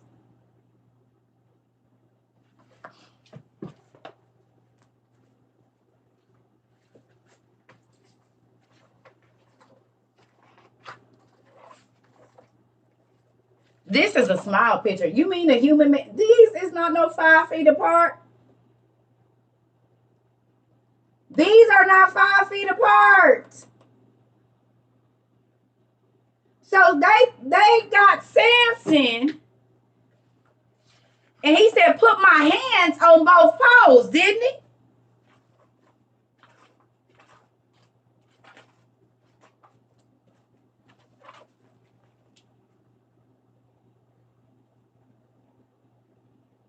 You can go look at any poles in the columns in ancient Mesopotamia.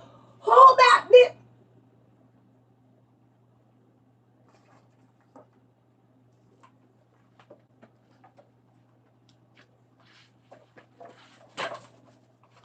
It ain't no post in there that's 5 feet apart.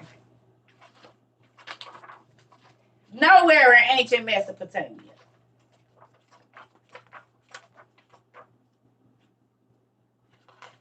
Ah, here we go. It's a human-sized man. Do you see those columns next to him?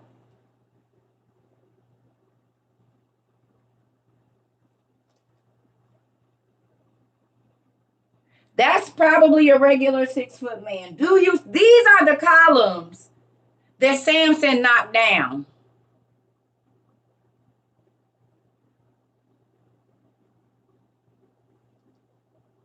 He don't even go over the base good in one block.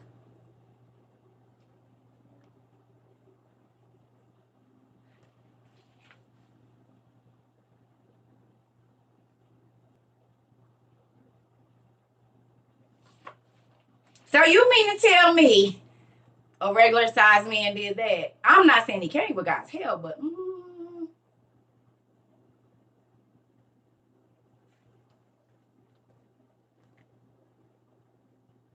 y'all got to remember, he was in the court in front of all the people.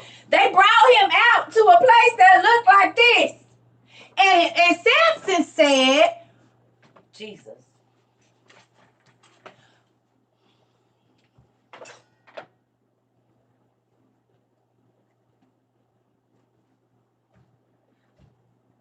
Put my hands on both the posts.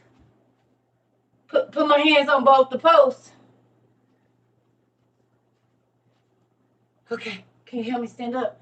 Okay. Okay, are my hands on both the posts? Okay. Okay.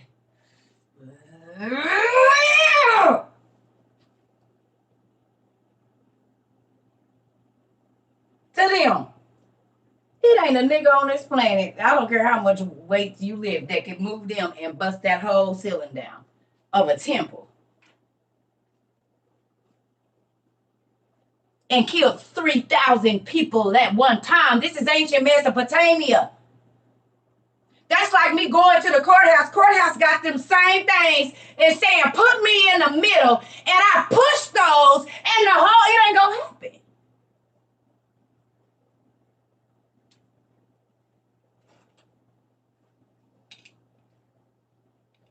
This is why I say when you studying, go look up the place, go look up the buildings, and it'll put it in perspective for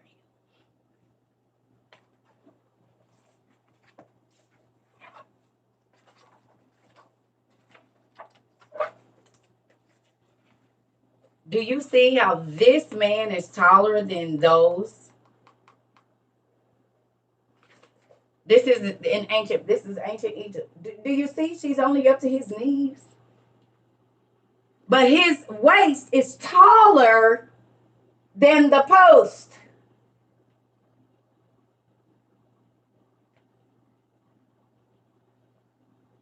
Are you seeing this?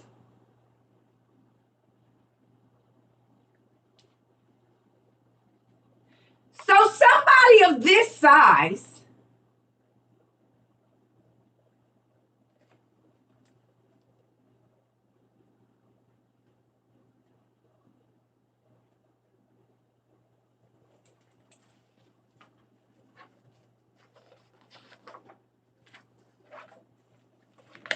again, we do this every week.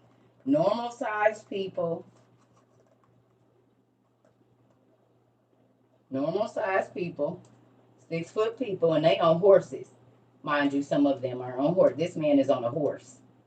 So the horse could be easily 6 feet. And then he's a 6 foot man, and they still not at the bottom of the block.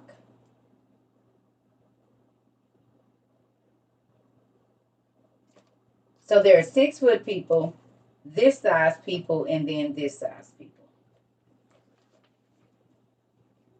So let's say Samson was one of these size people right here. Because we know that the smaller cells are these guys. Because these are human-sized men right here. Climbing up there, scaling up. But there's a being that's bigger than them, but smaller than them.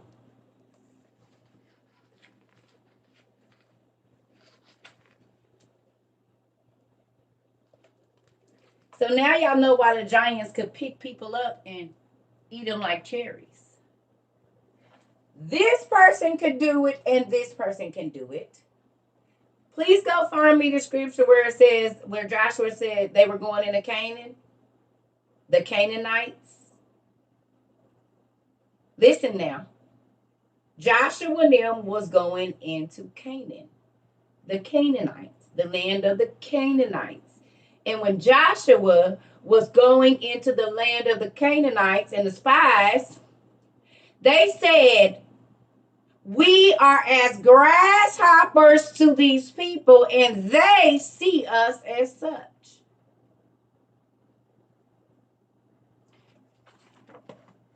Y'all don't think that those people look like grasshoppers to them? These are humans right here. This is a regular 6 foot man climbing up there. Look. These people is on horses. That man is on a horse.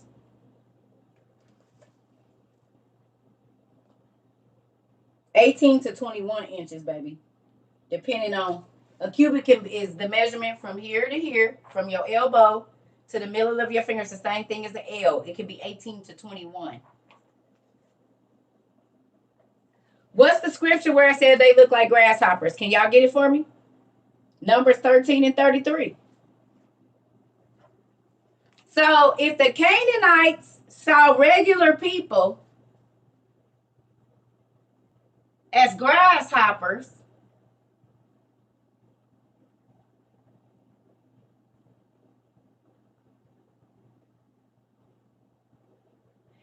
And the Bible says that Jacob's mama was a Canaanite and his daddy was an Amorite, or his mama was an Amorite and his daddy was a. Is y'all hearing it? Joshua said the Canaanites is massive. We look like grasshoppers to them. But then in the Bible it says your mama was an Amorite and your daddy was a Canaanite.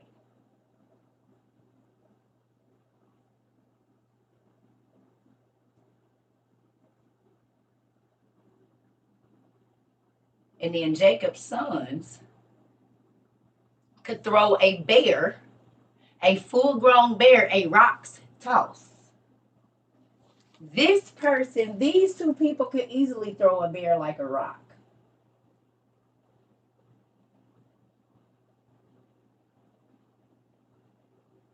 There go your Moana. This person, if they was to curl up, would probably be the size of a small mountain. Glowing eyes. Come on, Ro.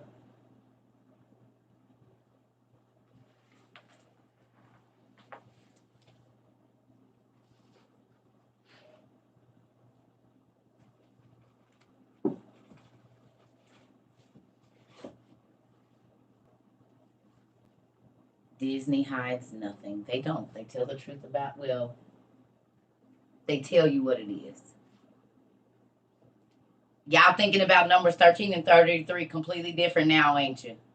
You didn't heard that story of we look like grasshoppers to them. Exactly. The Big Friendly Giant movie. All of it.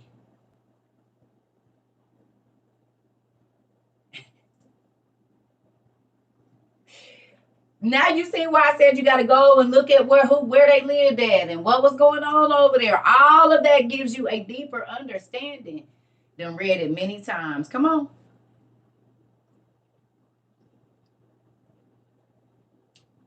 That's why when people tell me they read the Bible 10 times, I know you just read it. Because if you get in here, you got to be in so many other books. They were huge.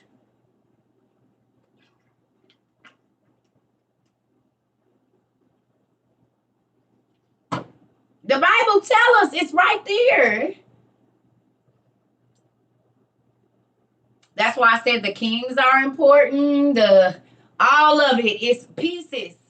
But you got to have all the pieces. And even the grapes were gigantic. It took 2 people to carry a bushel of grapes. Come on, Jewel. Ain't that Jack and the Beanstalk? Is that not Jack and the Beanstalk? And they were called the mountain dwellers. Remember? Remember that the giants were called the mountain dwellers? Which means you're going to have to go up. Their daddies was at the top, which would be our Mount Olympus and all of that. Okay? James and the Giant Peach. Come on now. That's one of my favorites. I've read that book and love that movie. Do you hear me? It's one of my favorites. Guess I'm going to have to add that to the collection. I wonder if they have a collector's book. I'm going to go looking. Don't even worry about it. I'm going to find it. I'm going to go find it. If they got a collector's, it will be in there. I can't believe I don't have that. That's crazy. Paul Bunyan and the Big Cow. When I was telling y'all about the big oxes, everybody thought I was crazy. What's this say here? The Lost Book of King Og, chapter 3, the giants of the 100,000 giant war. The 100,000 giant war.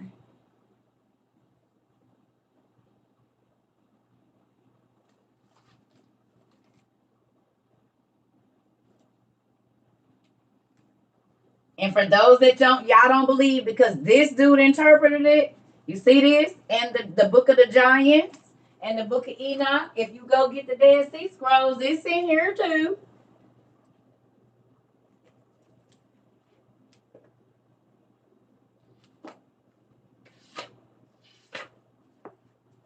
See your Dead Sea Scrolls too.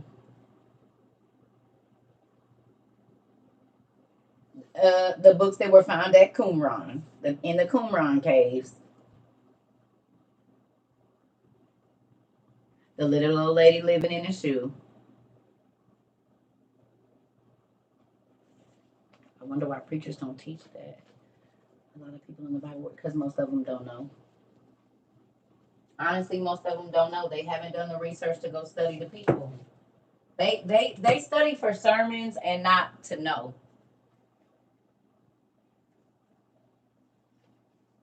Because I've argued with so many pastors, prophets, bishops, ministers, and I'd be like, dang, I'm sad because people really come and listen to you on Sunday. And you don't have no idea what you're talking about. None. And that's sad. We never heard this in church, me either. Me either. And that's why you got, the Bible says seek. Because he knew they was going to stop at just what was in front of them. The blind leading the blind. Come on now.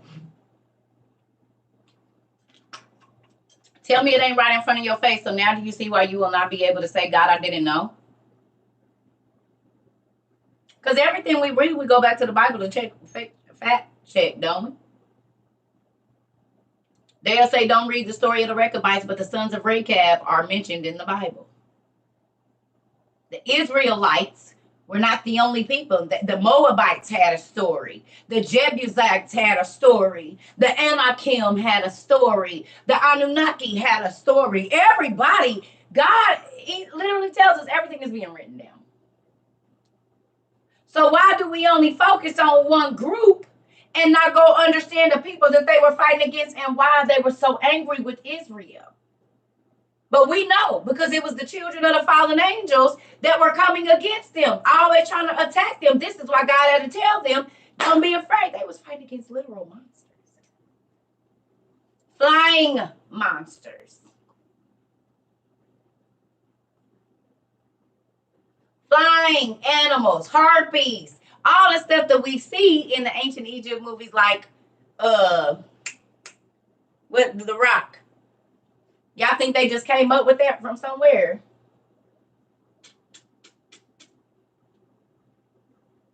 Harry Potter and the Fantastic Beasts. Y'all think they just came up with that from somewhere? The magical beast at that. Giants could fly, and they animals could fly too. So think about it. Didn't they tell us with Avatar? They told us with Avatar. The God of War game. All of it. None of it is an imaginary. They've gone and found these books, the same stories that we're reading, and made them into movies. But who went and watched Once Upon a Time? Did y'all go watch the first episode of Once Upon a Time? Didn't it say that it was some magical spell that kept them trapped in the books, but they was real silly alive? And the only way you would know about them was reading the fairy tale books. They didn't even lie because they're the disembodied spirits. They still alive. We just can't see them, and the only way for us to know about them is in the books. Didn't they tell us, Disney? Because they are our disembodied spirits. So they're still alive, just don't nobody know where they at. And the only way for us to know who they are to read it out of a book. I was hoping y'all caught that.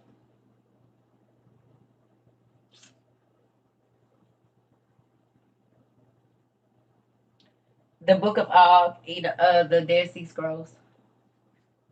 Those uncut fairy tales are mind-changing, aren't they? Seeking you shall find. That's right. I was hoping somebody paid attention to that.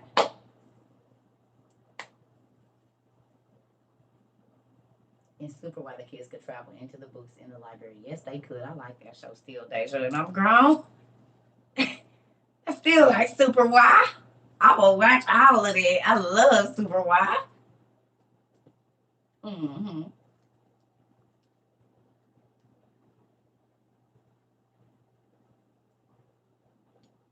Yeah.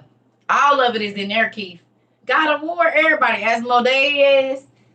Everybody in the God of War. And get this, though. Get this. Where does that even come from? Because God made the Titans fight against each other. He made them kill each other since they was killing his people, remember?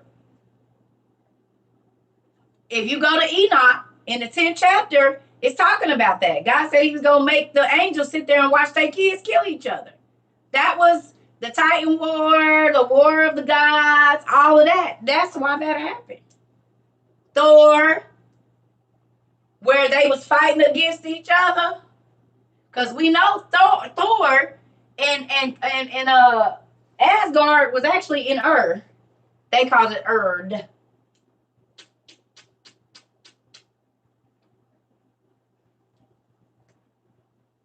Also in Enoch's Visions, book 1. Yep.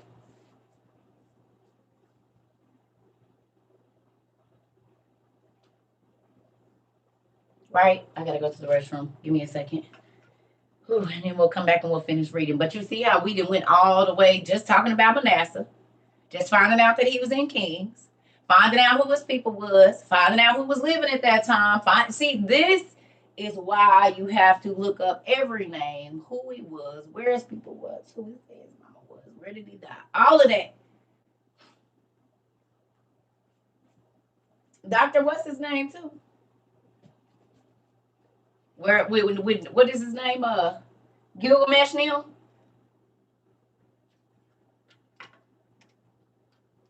Ain't Gilgamesh in one of them movies now? Doctor Strange or something? Gilgamesh in there. Some other people's names is in there that we study about as well. And they did magic. Ancient, dark magic that nobody else knew about.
Okay, sorry, y'all. Oh.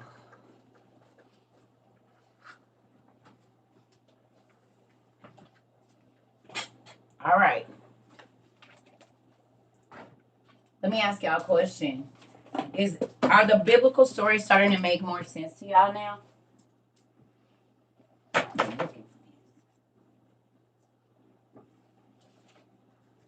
Are they starting to make a lot more sense? The biblical stories?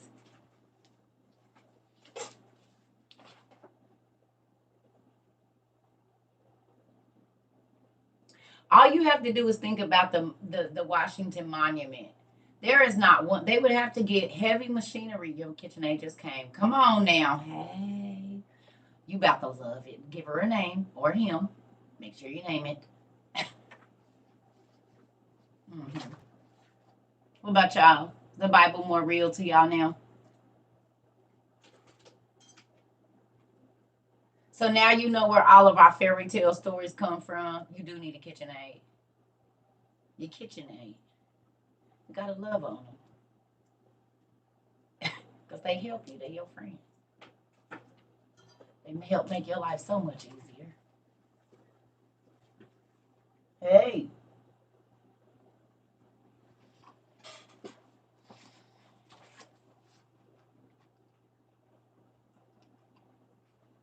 right.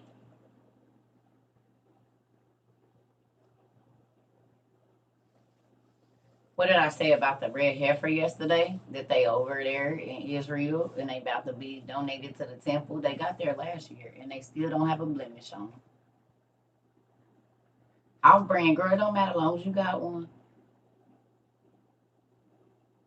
I told you they be 150.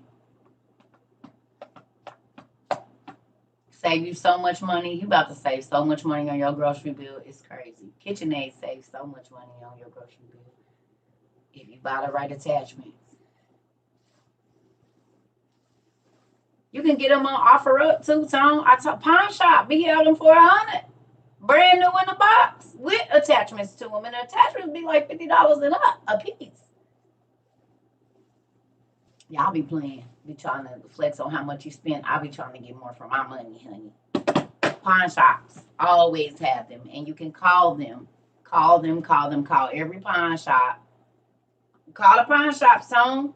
And you live in Cali too. You better be calling them pawn shops.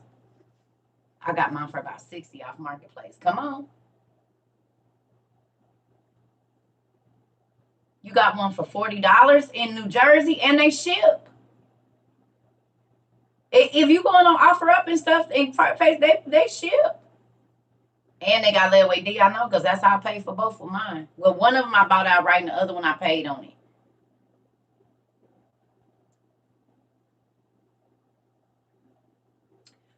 They got a mixer or a KitchenAid.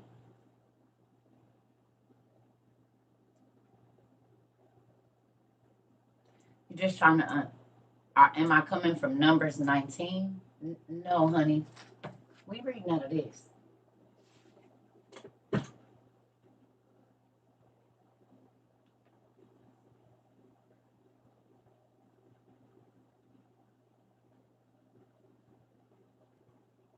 This is where we at today.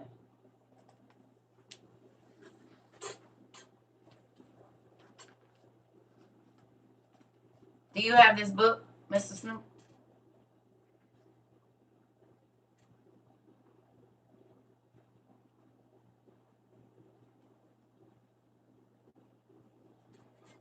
Who's new? Raise your hand if you knew.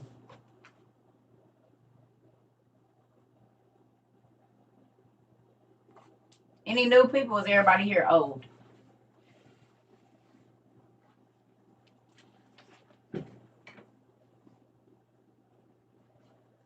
Okay. So just Peachy and I'm a new people. This is why we read these books. Now, these are the books that are in both, but these are a lot of the books that were taken out of your Bible. So, the Apocalypse of Abraham, the Apocalypse of Adam. You see that? Life of Adam and Eve.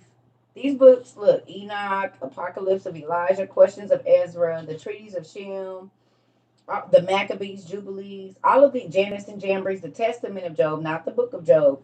This is why you need these books.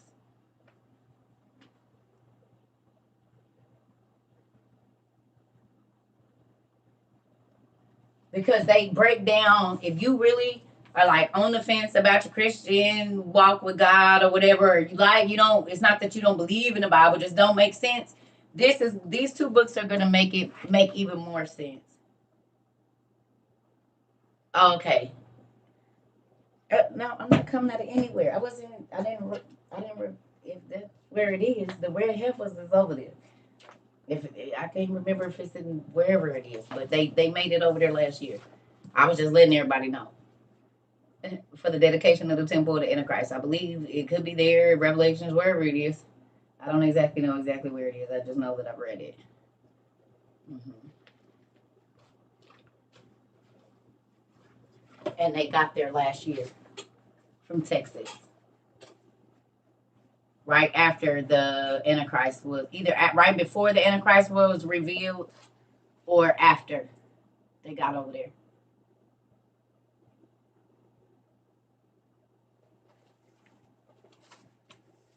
Okay.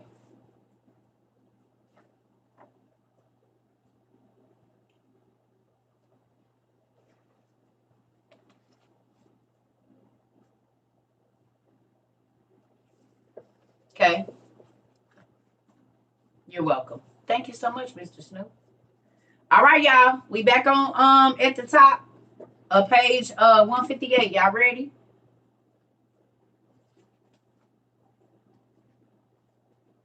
It's the Old Testament Supergrapha. Old Testament Supergrapha. Look up the Old Testament Super. Y'all, these books is heavy, and you gotta look screenshot when I hold it up because this book weighs about 3 pounds. So if I'm constantly doing this, that hurts, and I lift a lot of books every day. So you gotta be ready to screenshot, or you can go back and watch the rewatch on YouTube. So if you ever miss a book, you just go back because yeah. All right, here we go. So it says Manasseh abandoned the service of the Lord of his father, and he served Satan and his angels and his powers. And he turned his father's house, which had been in the presence of Hezekiah, away from the words of wisdom and the service of the Lord. And Manasseh turned them away, so they served Beliar. For the angel of iniquity who rules this world is Beliar. Did y'all hear that? We're going to go back and read it. Because you might have not heard what I said. You ready again? Let's read it again. It said Manasseh turned them away, so they served Beliar. For the angel of iniquity who rules this world is Beliar, whose name is Matan Bukas. Matan Bukas. So there's an angel of iniquity. There's an angel of sin. And he's the ruler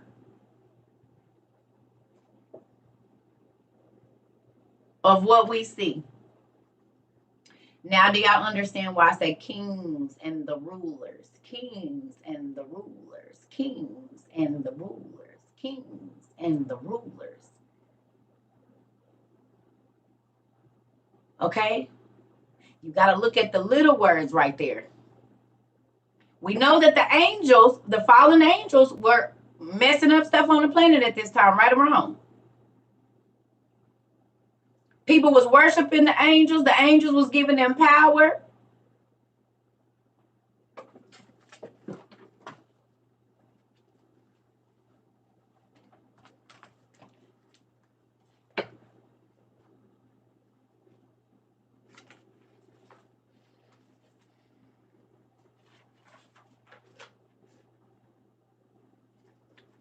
Do me a favor. Oh, one time. Book is personification of wickedness and ungodliness. Go ahead, CA Medical. Come on, medicinal. Cam medicinal or Cali medicinal, whatever.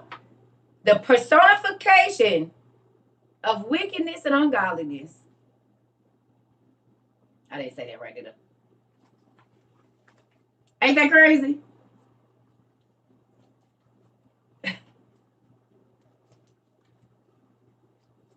Now do you understand why you need to look up the names? Huh? Now do you understand why reading and looking up every name in the Bible when you read it, because it's going to tell you a lot about the character of the person. So just reading the names is not good enough. Go look them up and you can find stories about these people. It's a more in-depth study. Okay, so look. Enoch, the keeper of the bodies before Baal. Enoch, whose dark ones shrouded over him with unspeakable darkness. Enoch, who spoke the incantation to raise the dead. Enoch, who worshipped Mot in secret. Enoch, the transcriber of the first chapters of this very book. Enoch, who cut himself and shaved the front of his head. Enoch, who stood between Og and Nimrod and was then cut down by the circumcised. Enoch, who wounded Nimrod's genitals a second time. Do me a favor.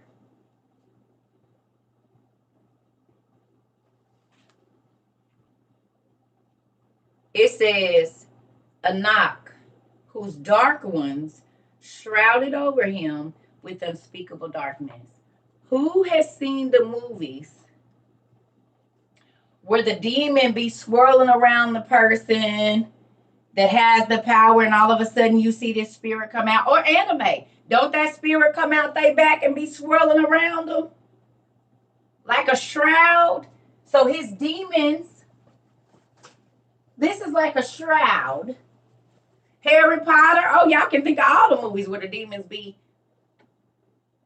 Okay, do me a favor. Google where the sons of Enoch are. Who are the sons of Enoch? Tell me the scripture where the sons of Enoch are. Real quick.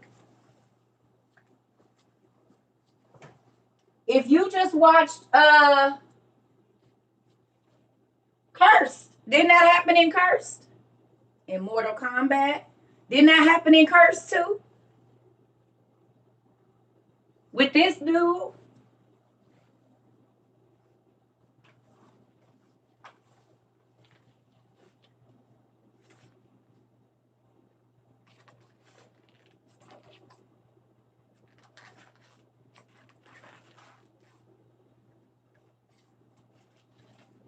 Where are you?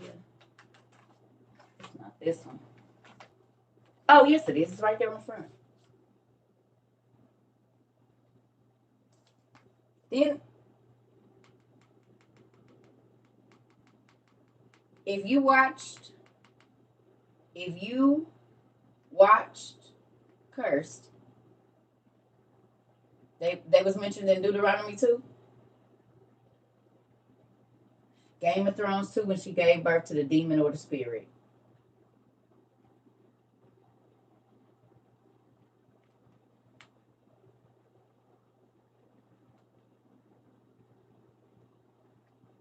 The dark ones, they gave them their powers, that swirled around them and spoke to them.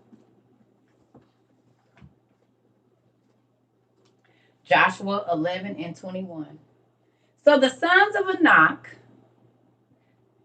that are mentioned in the Bible, their forefather Enoch fought in the war with Og, king of Bashan. He's also the transcriber of the first books of this. So he was also like a scribe. Joshua 11 and 21.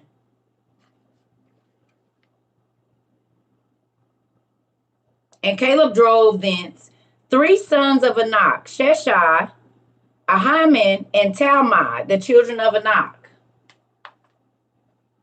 Caleb drove 3 of the sons of Anak.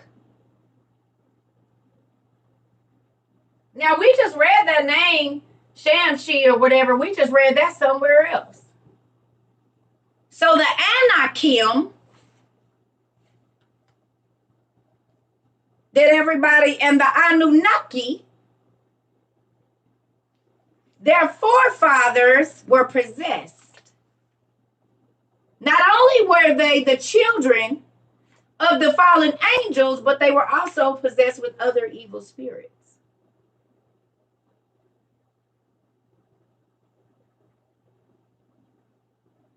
The 7 rulers of darkness that we read about possess these people.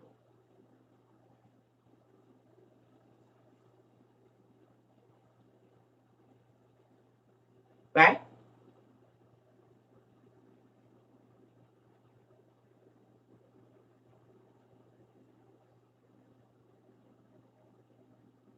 Y'all still here with me, or is y'all gone? Is y'all thinking what's going on over there? Tell me what y'all think about. Because this thing got real quiet. I feel quietness over here. It's also in the shadow and bones. Yes, it is, because the spirit's possessed. But he had to be a fallen angel.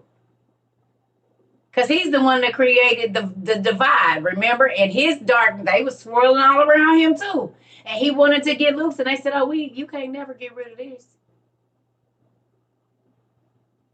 You trying to comprehend it all.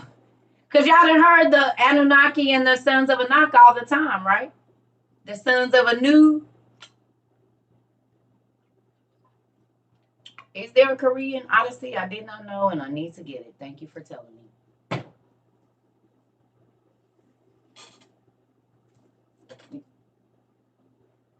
There was none of the Anakims left in the land of the children of Israel, only in Gaza, in Gath, and Ashdod.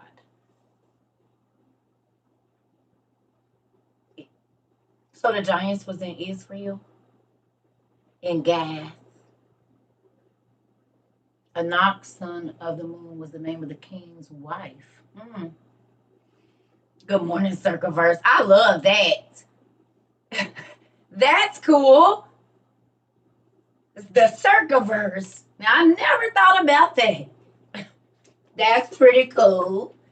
Y'all be coming up with the CERCA bites and CERCA verse. Like, I like it. Looking at the Bible, trying to keep up. It's on Netflix. It's a movie. I'm definitely. Oh, okay, I'm going to watch it. Thank you. During the conquer of Canaan, Joshua expelled the Anakim and drove them out.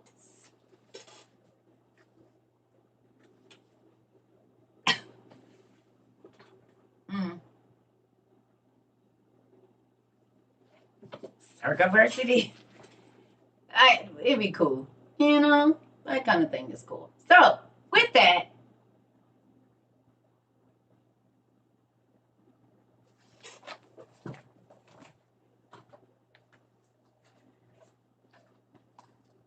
and then we're going to get back to this. Because I just be trying. This is who was living there. This is a regular 6-foot size man.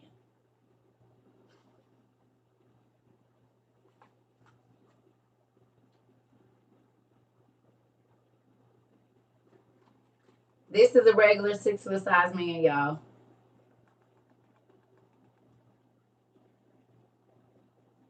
And these men were mentioned in 6-4. The men of Gath.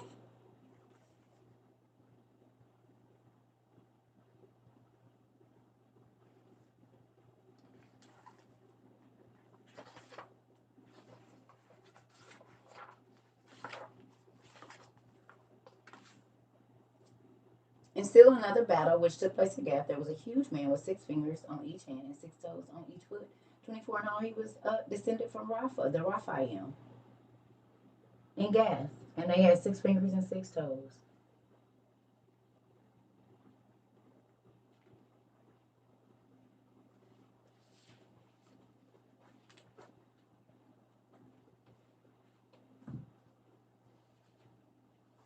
You see how this all connects together, but you got to do an in-depth study to understand what's going on.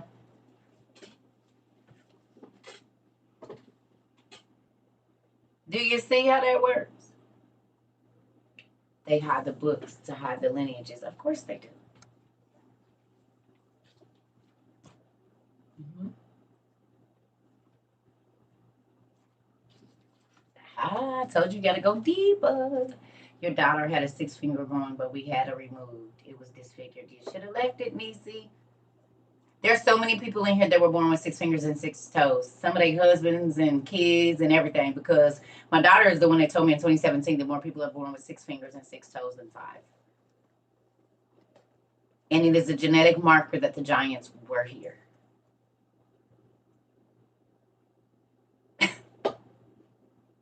People are still being, yeah, they call it a defect, a nub. Mm-hmm. Just like the people that are born with the tails. The genetic disorders, anarchy. Yes, it is. I was wondering. That is exactly why they call it anarchy. The sons from the sons of Anak. They just,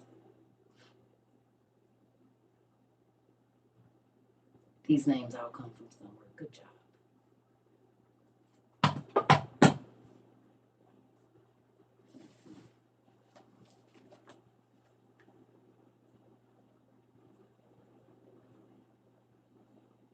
Listen, it's a real thing, Miss Cherry. Right?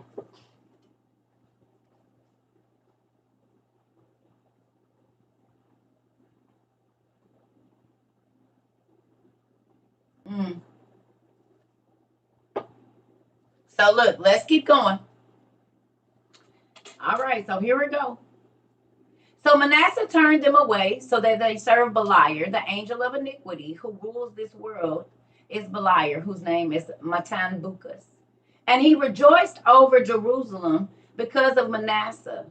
And he strengthened him in causing apostasy and in the iniquity which was disseminated in Jerusalem, and sorcery, and magic, and augury, and divination, and fornication, and adultery.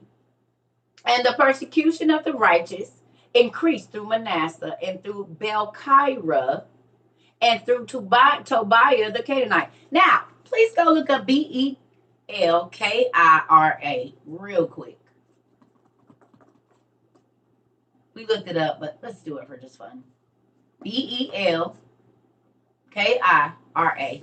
real quick, please.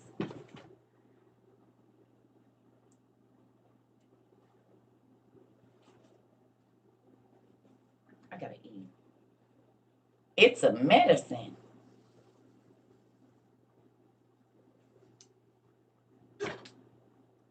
Now, why would a medicine be named after the devil, who caused magic and witchcraft and fornication and adultery and divination and augury? What is augury? Augury.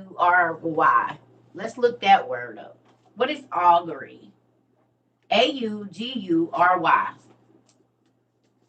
158. Book 2. And what's the difference? An omen? An omen. Of course it's FDA approved. Belkira is the medicine that I told you that people get for a double chin. It's the shot that takes away your double chin. It's a cosmetic surgery where they inject Belkira into your face to get rid of your double chin. Vanity.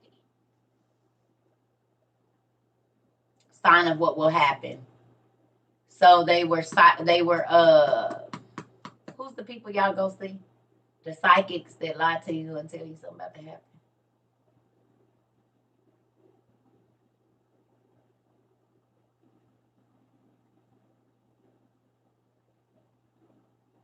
It's the medicine for double cheating. Belkira. Fortune tellers, yes.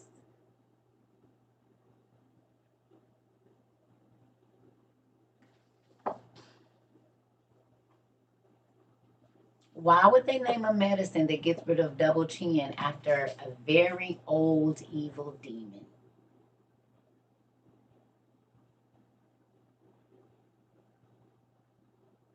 The demon or fallen angel that made people practice sorcery, magic, augury, and divination, fornication, and adultery, and the persecution of the righteous.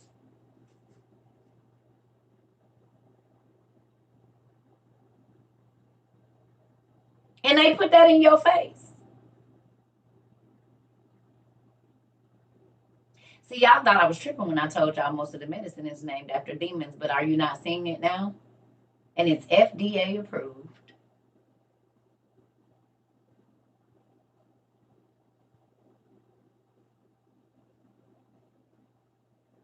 Still don't think they witch doctors?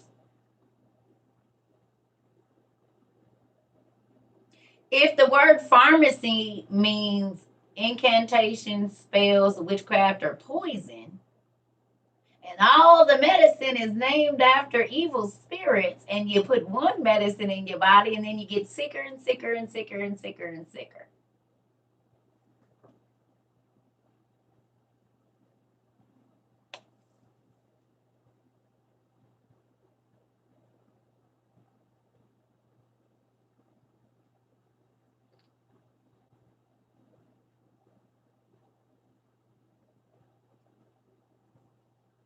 We ain't even in the Testament of Solomon. We in the ascension of Isaiah. And you look at a word and you look it up online, and it's the name of a medicine in our day that has to do with vanity. Isn't it amazing that all of these spirits, these disembodied spirits, what they push is beauty while mutilating the human's body?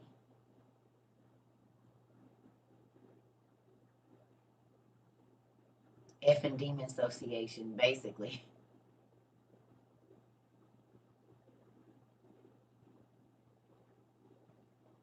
Okay. Are you looking at this?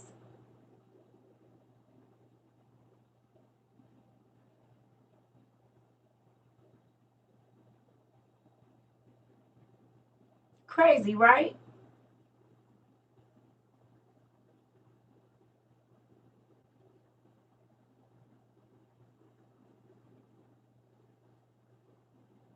That's why I said from now on, when the doctor hands you a prescription, you better look it up first. And I don't just mean the side effects. I mean, what demon are you about to let possess your body? Because the medicine don't work unless you put it in.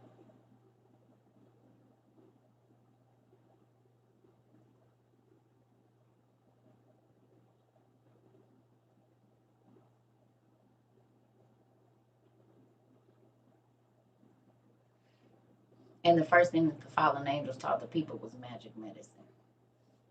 It was the first thing they taught was magic medicine.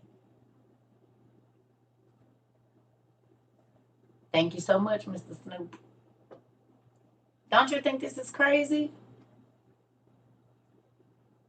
Yes, no.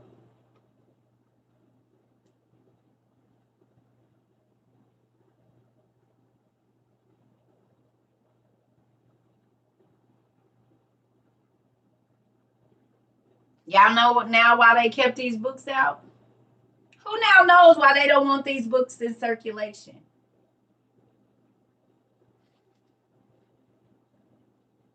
Can I ask you a question? Who goes to the hospitals to pray for the sick?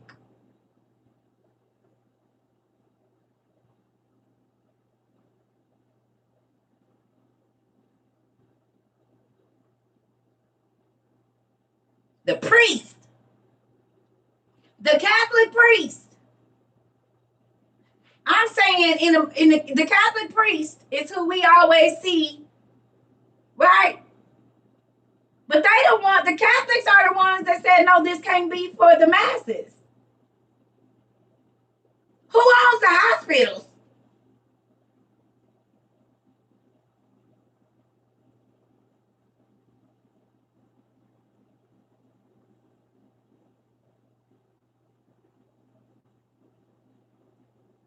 Catholic organizations, Presbyterian organizations. And there's chapels in every one of them. You said it. Is this coming together now? Is it coming together for you? Is it coming together?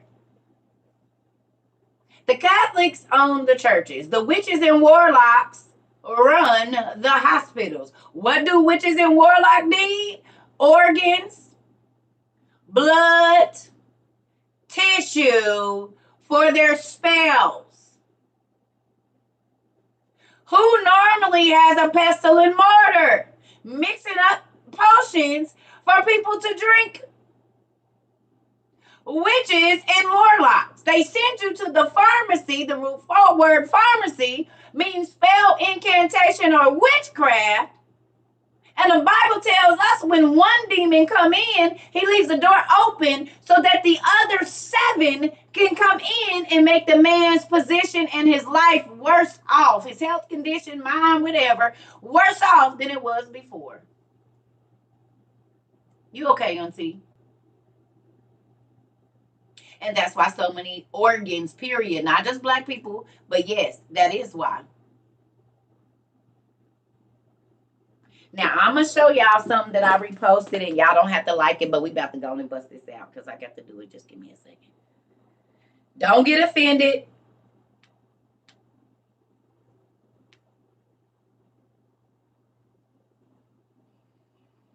I'm saying is, John.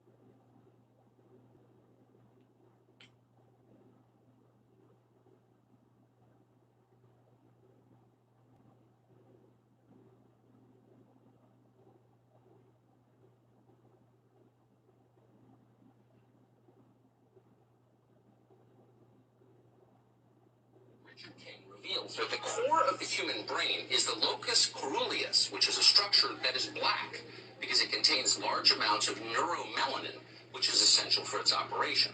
2. Black infants sit, crawl, and walk sooner than whites. 3.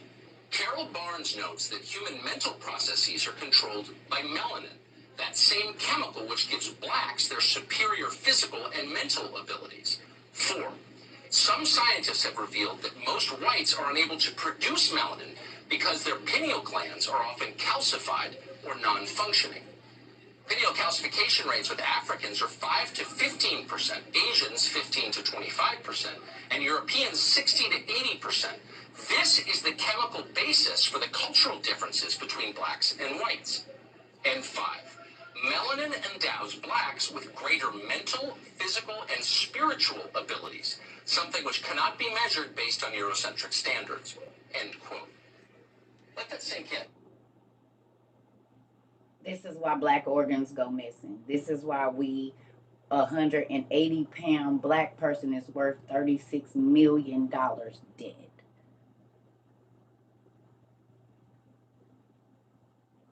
And y'all don't think the witches want our organs? They don't treat us right, so we die so that they can do their magic.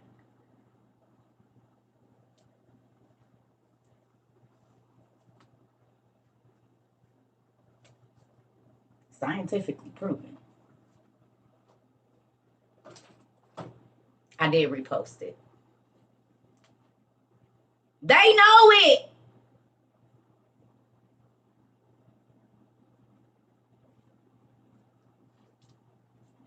Somebody reposted it named Me Love, MELOVE.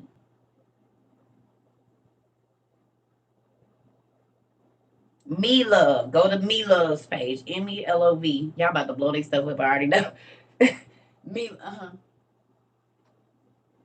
Then they grind our bones too, and so does magic does. Yes, because there's more melanin in our bones and in our organs than anything.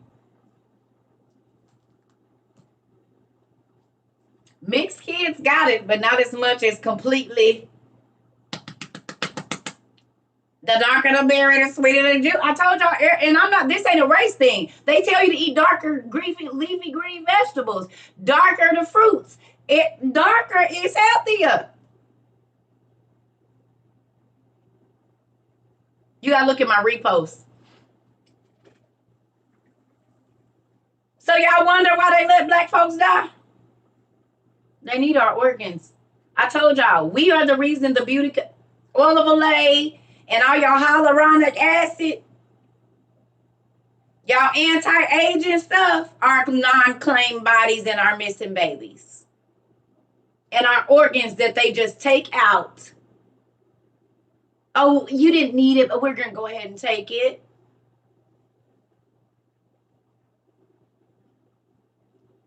Without us, a lot of people would not be alive.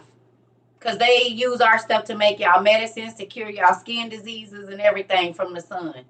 Y'all seen the thing where the people...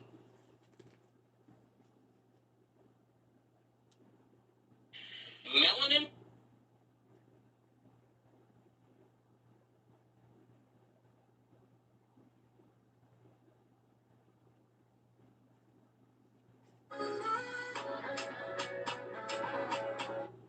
This is for educational purposes only. So the question on the screen is, sunscreen has melanin compound for real? Wow. My question is to you as a viewer. What does black girl sunscreen look like under UV light?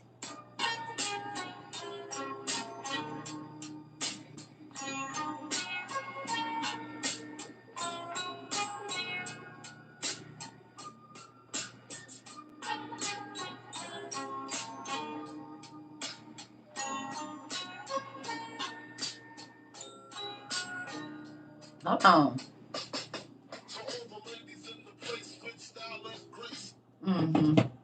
In Australia, a dude got blood transfusion from a person of color, and he is used to cure the women of Rh negative blood, save over 2,000 babies. Come on.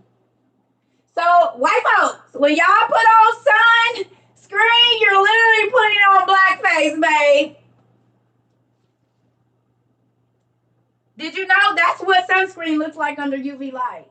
And it's on. Today I'm going to be showing you why SPF is so important. This is my skin under a UV light without any sun protection. I'm going to take my Invisible Physical Defense SPF 30 and apply it to just half of my face so we can really see how impactful SPF is. And there you have it, half of my face totally protected. Today I'm going to be showing you why SPF is so important.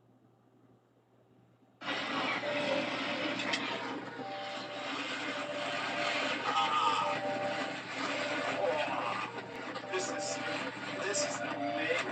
Look at this. This is just amazing. Look at this. No, please. Look at that. Wow. Oh my God. This is just...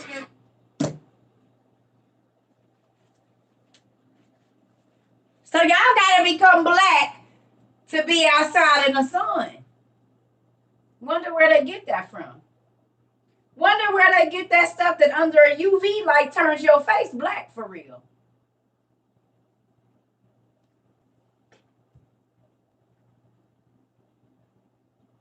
Wonder where they get that. Where do they get that? Where do they get that? I was today years old, Sarah. There you go.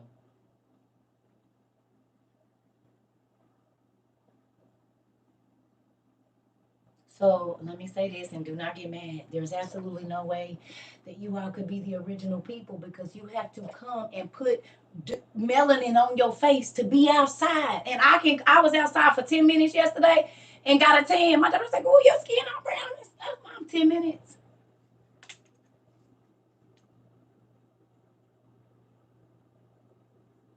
Melanin is more valuable than gold. I know.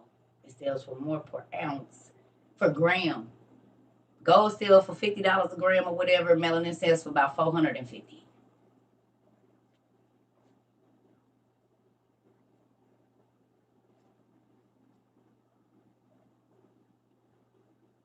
So every time you putting on your sunscreen, you rubbing on black. Come on now. Make it make sense, Cleopatra, with this white face and these beads in her hair. It couldn't have worked. It wouldn't have worked. We would not be here, not trying to be funny, but we would not be here if the original people were white. Because in ancient Mesopotamia, there's no way y'all would have had all kind of skin disease.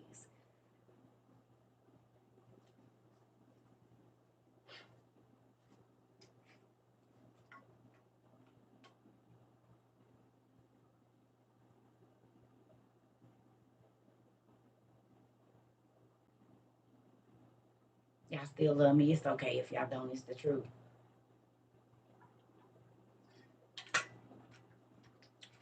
Y'all niggas too. You just gotta add your nigga on the top. I'll be right back. You just gotta add yours in at the end.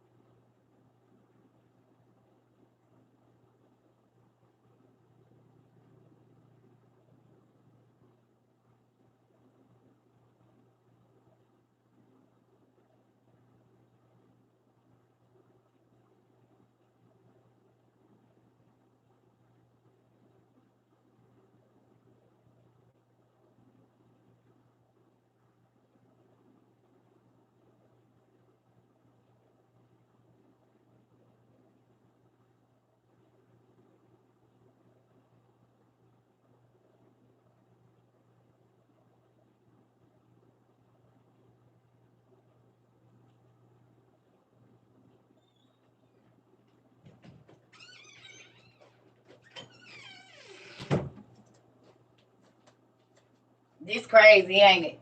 All right, white folks. My white family. How y'all feeling? Ain't that crazy though? My white people, my white family, what y'all feel about that? Be honest now. You did not know that you was a black person when you put it on suntan lotion, did you?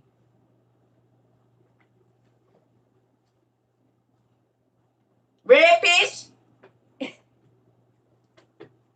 Nope.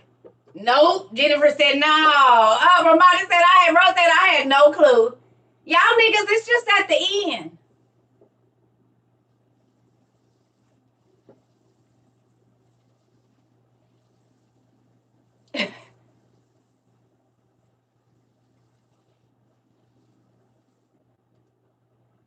You just rub your black on at the end. That's all.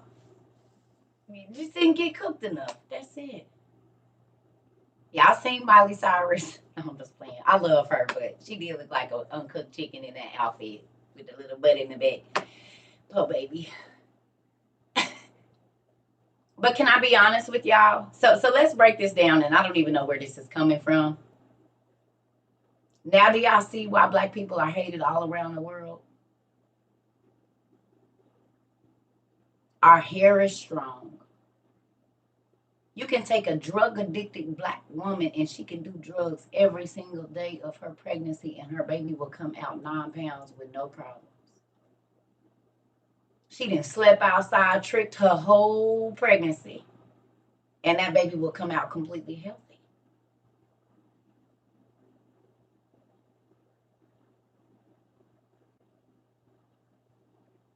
Who's a nurse? Who's ever been a nurse in a peds ward? Anybody been a nurse in a peds ward? Of the hospital pediatrics? Anybody ever worked in pediatrics?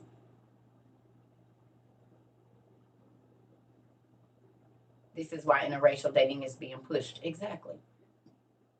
You did, Marsha? Marcia? Okay, let me ask you a question. Marisha, is it not a thing? It's not a joke, but there's a saying about little white boys that they're always born sickly. There's more sickly white men or white males born. It's a thing in the P's. Like, I heard this from a nurse.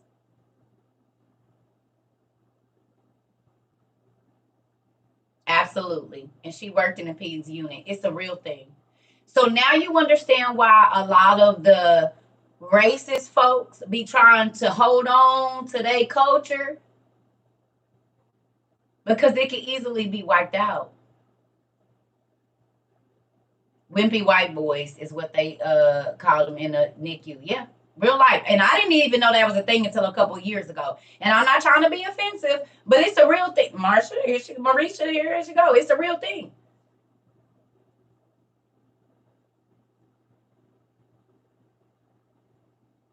So think about all of the racists, y'all, that when they go to the beaches that they don't want us at and they beautiful and rubbing all their sunscreen on, and somebody can you bring a UV camera and show them their face and their whole body that they look like the darkest of the niggas, they would be so upset. Nigger. Well, hey, nigga. You don't even know. You walking around looking just like me.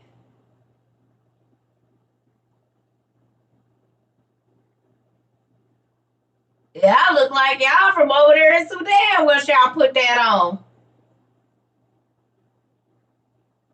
Let's look.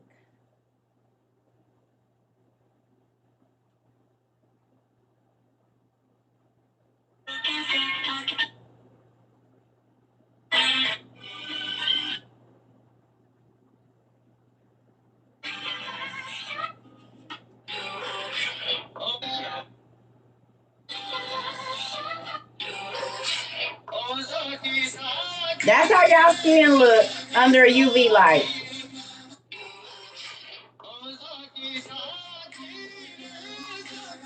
Now that is true. The joke is on them because the people that painted their face in blackface, you don't even know every time you put sunscreen on, it's a reality. So you put blackface on every day before you go outside, your SPF. Joke's on you.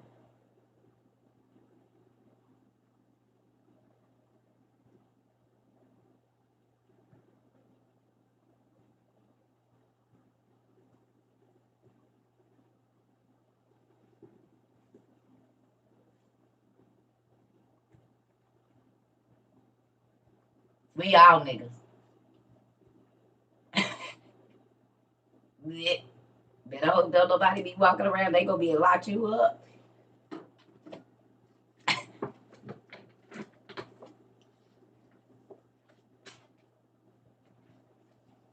He's impersonating a white person.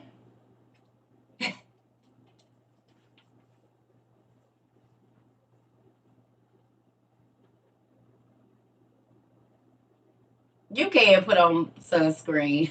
Better not get pulled over. What you just said, Antoinette. Is that not crazy though? And we're gonna get back to this. But is that not crazy, family? To my white folks, who knew? To my white family members, who knew? You said who these Def Comedy will we did you know you was what?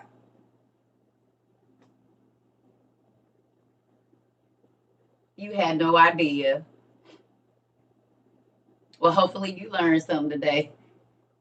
You said no. She said Iron Man said no.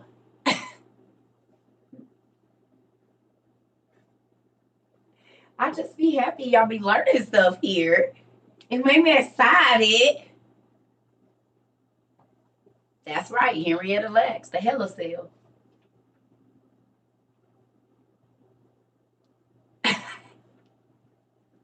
You don't use it. Better not get pulled over. Peed a little bit at that moment, did you?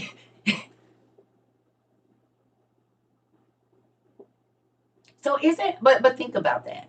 There are people that hate us because of the color of our skin, and the only reason that their skin is safe is because they have to put a cream on that makes their skin under the sunlight look exactly like ours. Do you see how crazy that sounds?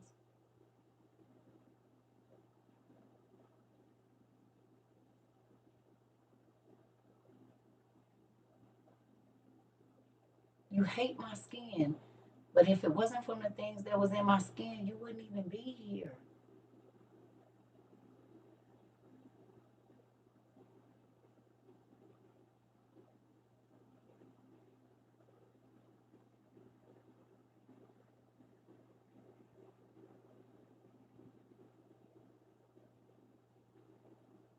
All of your age-defying beauty products come from ground up these folks, and they can lie and say it come from plants and not, no, it don't. It comes from the missing black children and mothers and fathers that you will never see again because they in your beauty products. Because there's no way that a 180-pound black person is worth $36 million dead to the beauty and medical community. That's why they don't go looking for us, because they know we are in y'all medicines. We in y'all skin products. They know exactly where we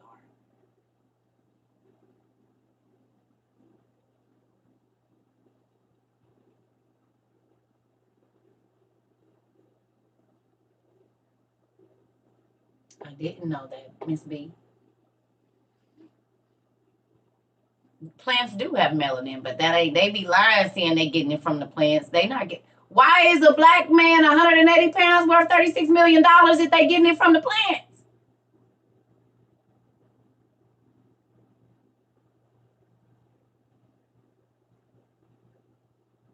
Melanin wouldn't be so expensive if they got it from the plants. Because it's plants everywhere. They can just plant the plants that have the melanin. But the plant melanin ain't the same as ours. And if you never notice, the men they always shooting down and women they be killing most times is super dark. Because the darker the body, the more potent the melanin.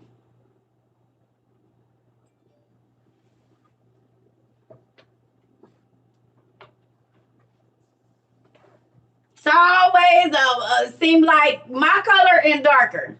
They get a few light-skinned dudes, but for the most part, it's my color or darker.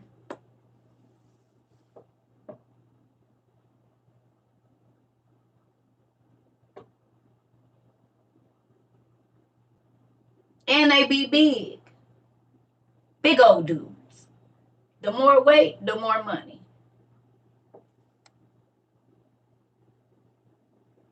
Right. Our body takes the sunlight and turns it into energy.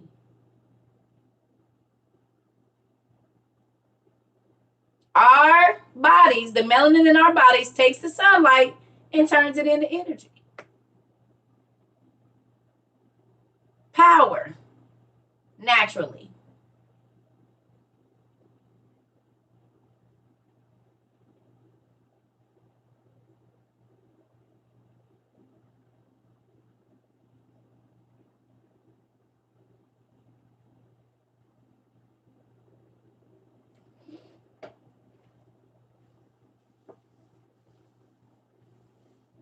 That's why they blocking our sun, of course.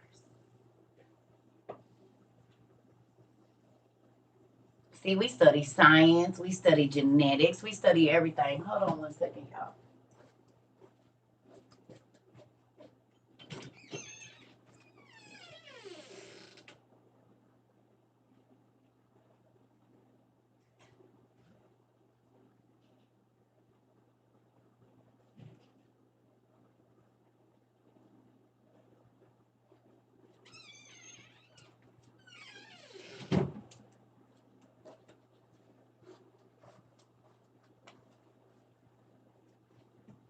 Yeah, don't check donor. If you black, don't ever put donor on your license.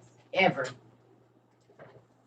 If you are black, do not ever put donor on your license, because they will not. My mama worked in the hospital and she told me, wait, when I was 16, almost 40 years ago, 30 years ago, don't do that.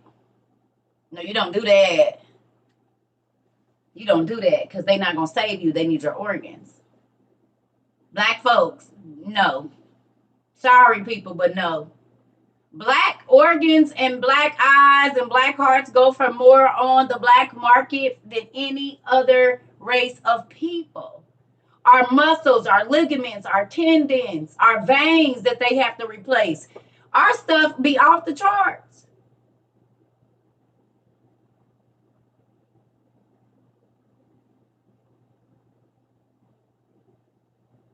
It's a real thing.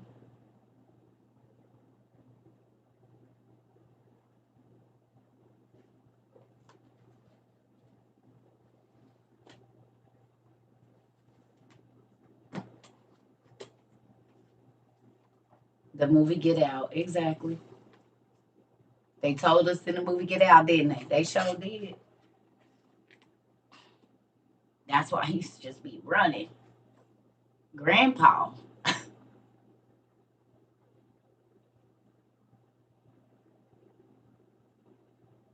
It's okay. Me too. I'm just telling you what's in it. Yeah. Who learned something today? Y'all learned something? Eric, your personal doctor says don't do it either. Absolutely not, because he knows what'll be going on. They took one. That's what happened to that little 17-year-old boy down in Tennessee.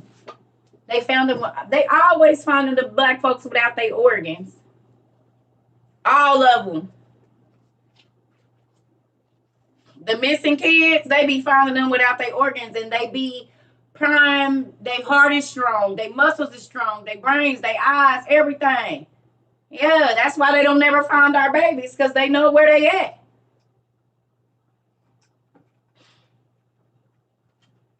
Perfectly sewed up too. Yep. That's why it ain't Amber Alerts for our babies.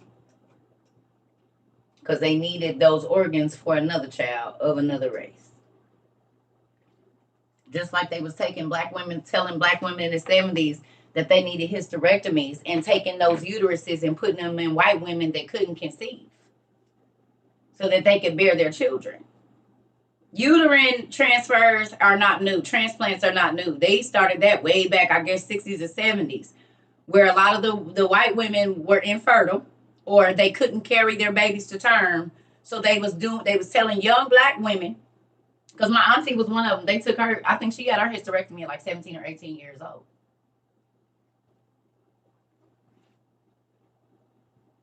And they took the healthy uteruses of the strong black women, young, and transplanted them to white women so that they could carry their full babies to term. They took yours. So this whole trans women getting a uterus, that ain't new. They started that with white women.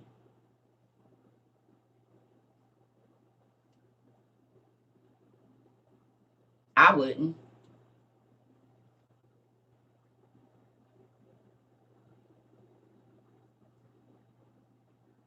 Your sis and your cousin had one before 40 and somebody got it.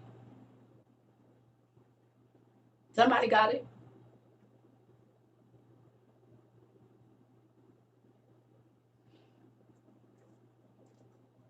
Because a lot of people don't be looking for black baby eggs.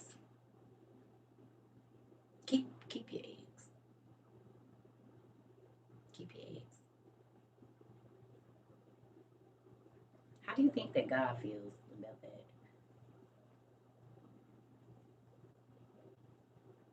A facility that was known to study body for science was shut down for selling organs. And who's the most unclaimed bodies on the planet? The black folks.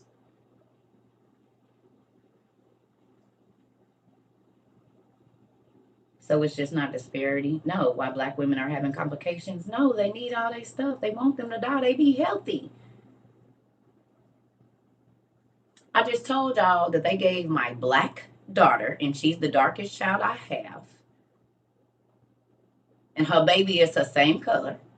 She was 2 months pregnant and couldn't quit throwing up. They gave her a medicine for nausea that was going to cause my granddaughter to have spina bifida, which means they would have been taking her blood and everything, chopping on her and everything else. Everybody knows that when all of that stuff, right when you have a baby, is the most potent. That's how Nick Cannon is curing his lupus or whatever, from the umbilical cord blood.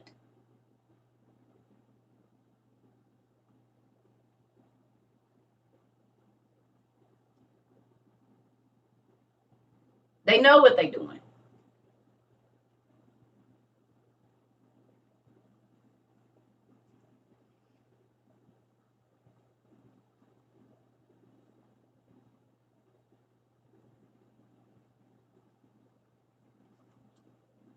It's a real thing.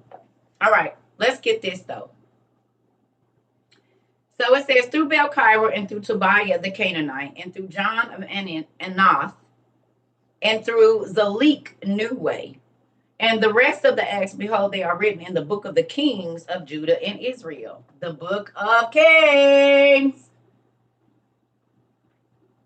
Y'all read that at the last minute there.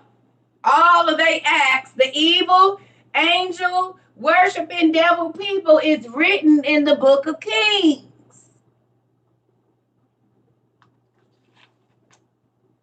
Y'all see that?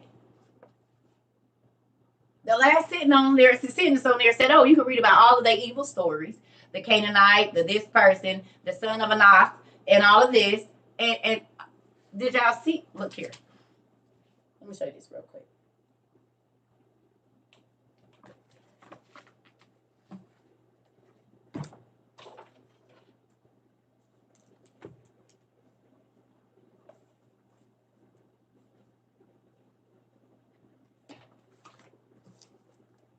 See that right there? That orange.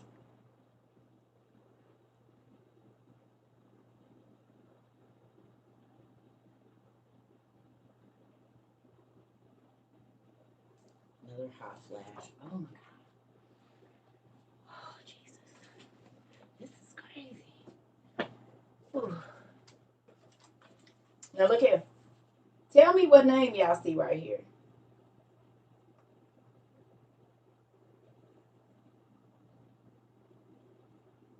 Ain't this an Egyptian god?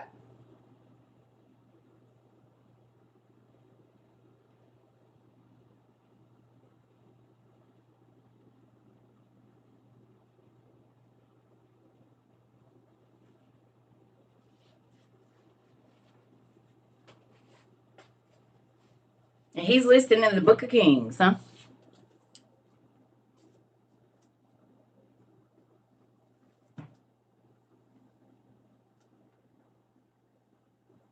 Like the Anunnaki and Thoth or the Anakim, because we know they put their name in there somewhere. Baal, Kyra, Baal, worship. And I told y'all these people really existed. Baal is Baal, just like Baal on Once Upon a Time, or Baal Khalees.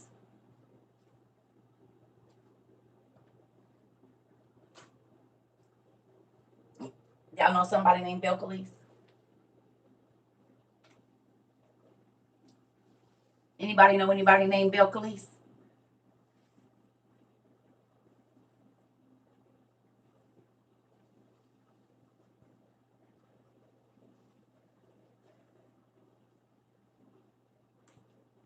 Don't we know somebody named Onos Khalees?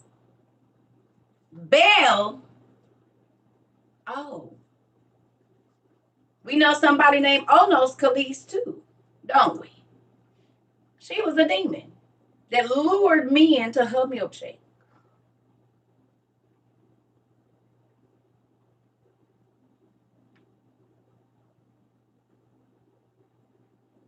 Onos Khalees, Baal Khalees. And they always talk about lewd and raunchy acts. Khaleesi in Game of Thrones.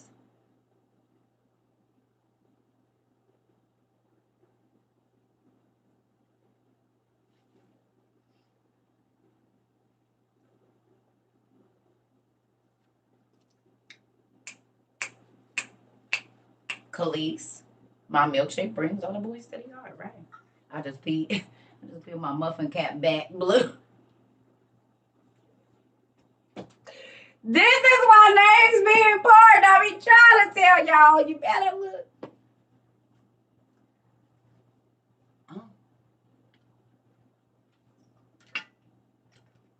The Bible says a good name is better than riches. I'm about to start comparing these names now. I be trying to tell y'all it's right in front of your face.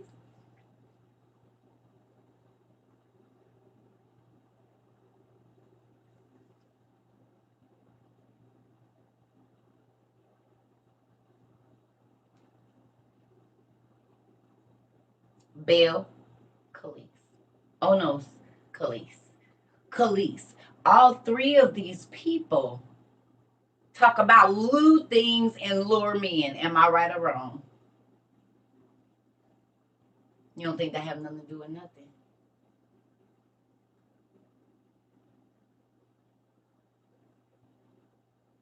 It is, Auntie.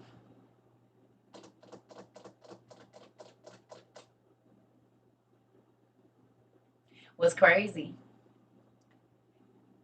is if you watched Once Upon a Time, Rumpelstiltskin called his son Bay.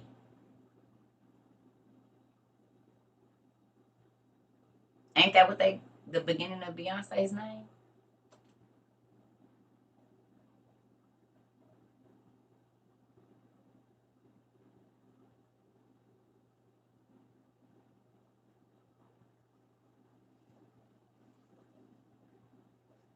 And the end of her name is like seance, but Anse. What if that is? I'm just leave it. I'm gonna just leave it. Cause the seance is where you like conjure stuff, don't you? Aunts, Anse. Bay is another name for Belle, and Anse. Like a seance.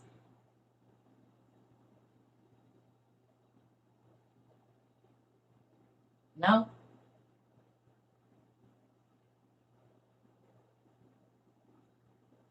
And we know they'll change the spelling just a little bit.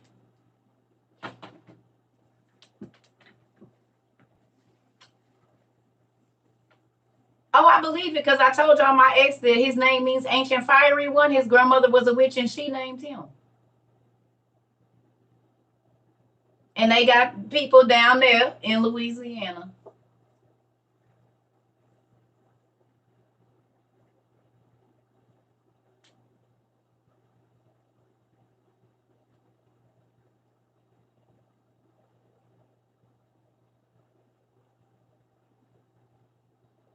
Because when she danced, don't people be under a trance? When she sings, y'all know what I thought about yesterday?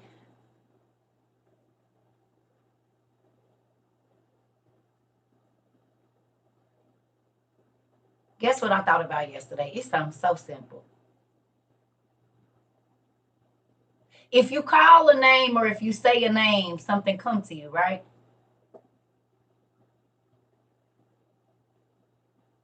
And she said she was a siren. Nas, you just took the thing off what I was about to say. Stay on my business, Nas. Stay on my business. When you call something, it come, right? Right? You all in my business, what I was about to say. Stay on my stuff. Right? When you hear an ambulance, how do you know an ambulance is coming? And what do you say?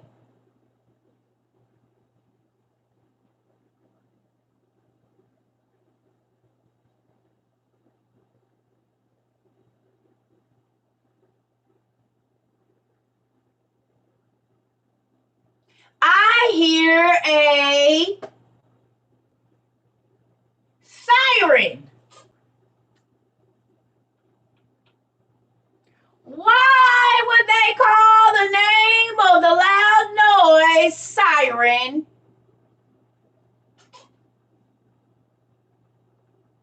You hear them sirens? You hear the sirens? Oh, something has happened. And when we hear sirens, it's normally bad. Somebody in trouble. Something is happening or possibly could be fighting for their life when you hear sirens. A fire siren. Police siren. Tornado sirens. They could have picked any other name. Why did they pick that one? I was on the toilet. Y'all know when I be on the toilet, I be thinking.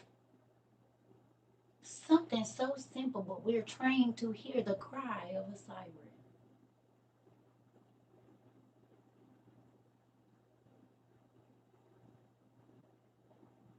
You said, "Who, child?"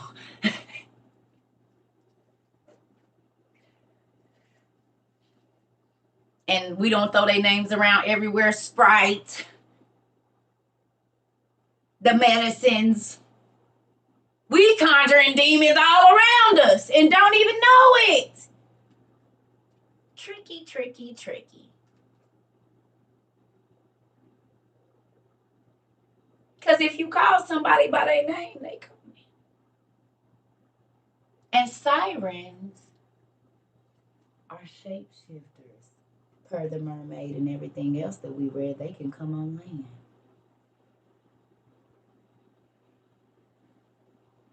If you say CERCA, I'm going to say, huh.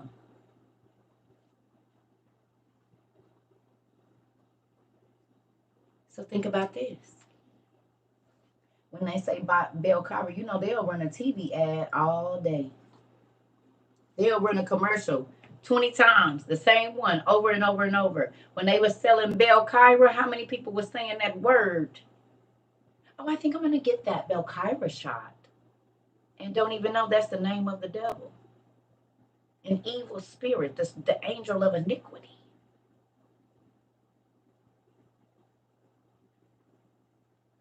Gardasil and Gardasil was all they was talking about from like 2012 to 2018. Matter of fact, they was taking that shot and giving it to people's kids without them even knowing. And now a lot of those kids are sterile. They was giving them to 5th and 4th and 6th grade girls without their parents' permission, and now them girls can't have babies. And Gardasil and Gardasil is the one angel that taught me and all the death blows how to stop life. and being barren will stop you from giving birth. You got it when you joined the Navy in 2007.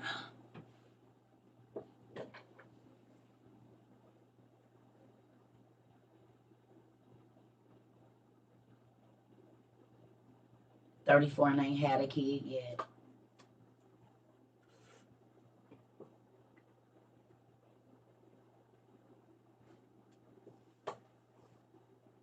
You think your grandson just got that? Got a job? Yeah, because they was giving it to boys too for the HPV, human papilloma virus.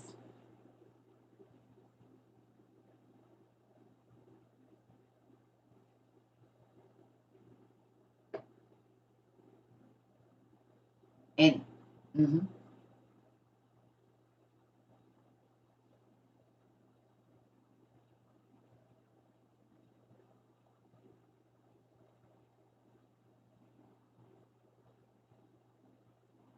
your son and your daughter got it.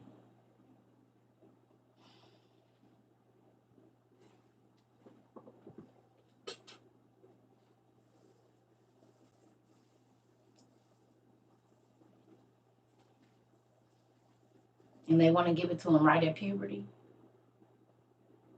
Right when they end, like they start giving it to them right when they start hitting puberty.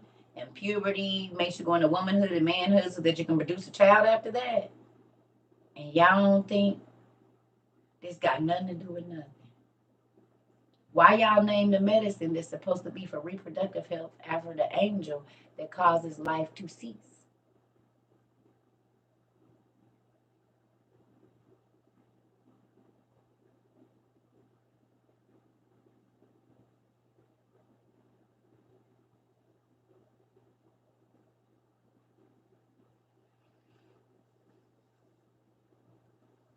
She don't. All you gotta do is get a waiver, honey.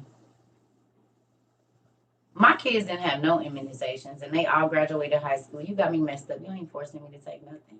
And well, then they gonna be homeschooled, and they wasn't. I signed that waiver and sent it right back in, and they was in school when the measles, mumps, rubella, and everything was going through there, and they was fine.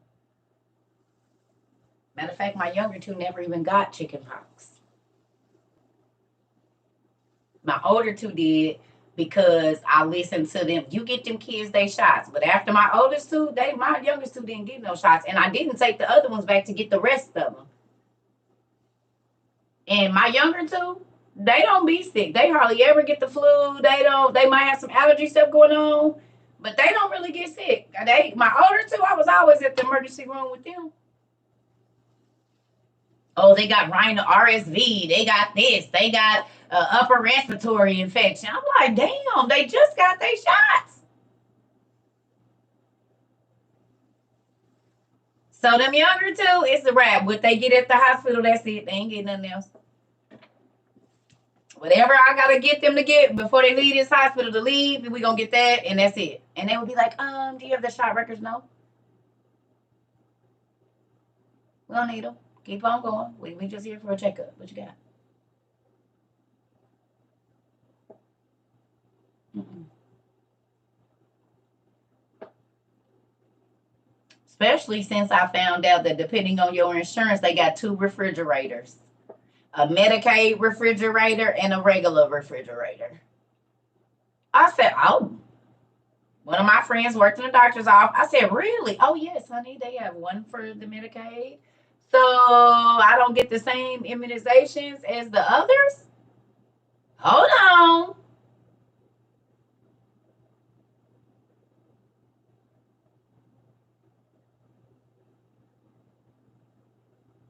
That's when I really was like, oh, hell no.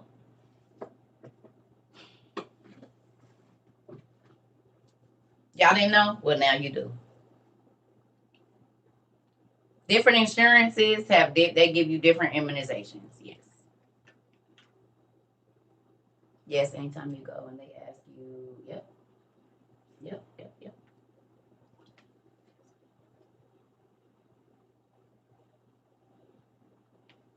Yep, tax lady works at the doctor's office. Told her it's 2 separate freezers. Yes, ma'am.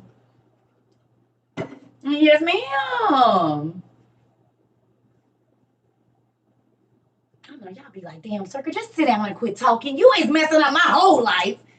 Everything. I can't do food. I can't do clothes. I can't do shoes. I can't do medicine. I can't do anything around here. Now you know. Know before you go. Somebody came in and said my whole life's been a lie. Every single part of it has been a lie. The church part, the food part, the medicine part. Is anything even real anymore? That's why the Bible said if they knew, they'll make wiser decisions.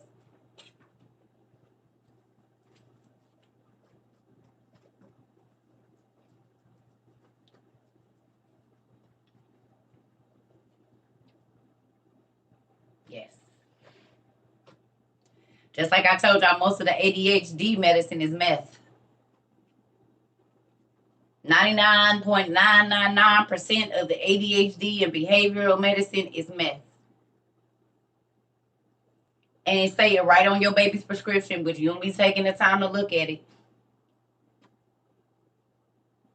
That's why your babies be having, hallucinations, the fidgety of it all. They going through the same stuff that a meth head will go through. Picking their skin, headaches, going into the thing, super strength, all of that. Yeah. Look it up on your baby paper if you letting them. I done told a couple of my friends, like, hey, have you ever read this? This literally say methamphetamine right there. Or methamphetamine, however you say it, it's right there. Right there. So you giving your baby meth, thinking they gonna sit down. Really?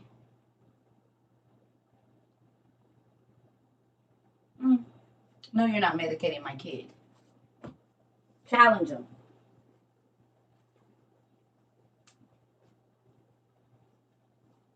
And if y'all don't believe me, parents that have babies with behavioral issues, go look at your baby's medicine. You're going to see it right there. It was hidden right there.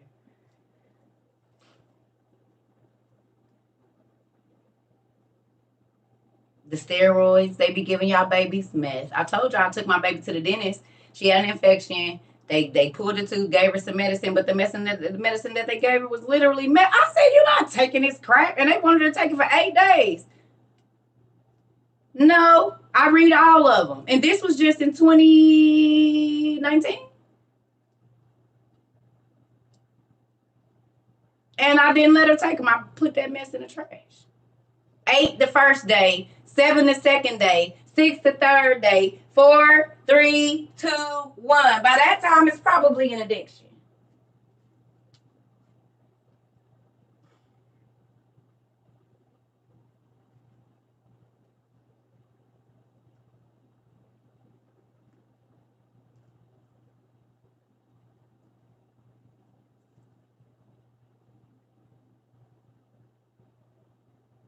You said, yeah, that Z-Pack is steroids. You already know, Ro. And they hype you up. Because it's meth. Thank you, Ro, because it's meth. Because it's meth. You said, I hate this world. Well, you know who run it now. Deceit and error and power and...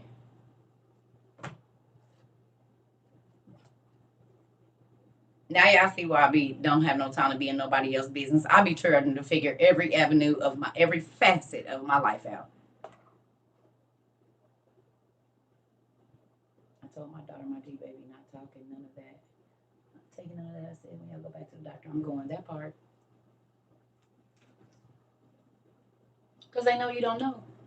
So why would the witch doctors give your babies meth at 2, 3, 4, and then you wonder why meth is a huge problem in our world? The baby's been on it their whole life. They've been giving them smaller dosages, so when they get out, they're used to it. This is how people can go get certain medicines from the doctor and then go find the exact same thing on the street. In a different form, but it's the same medicine. And it acts the same. They self-medicate because they've been getting meth.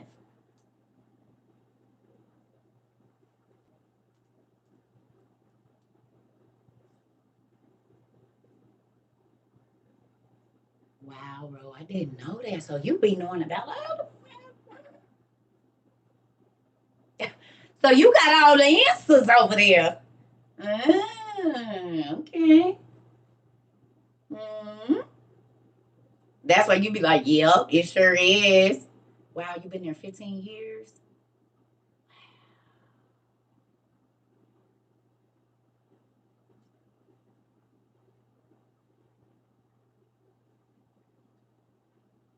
Damn.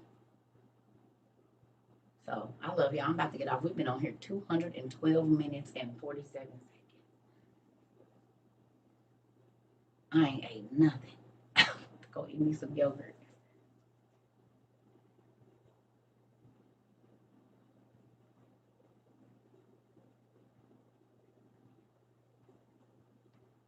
Now do y'all understand why I said please research the word pharmacy or pharmakeia?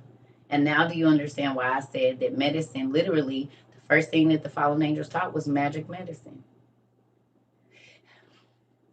We run to the doctor for everything, and don't nobody be getting better.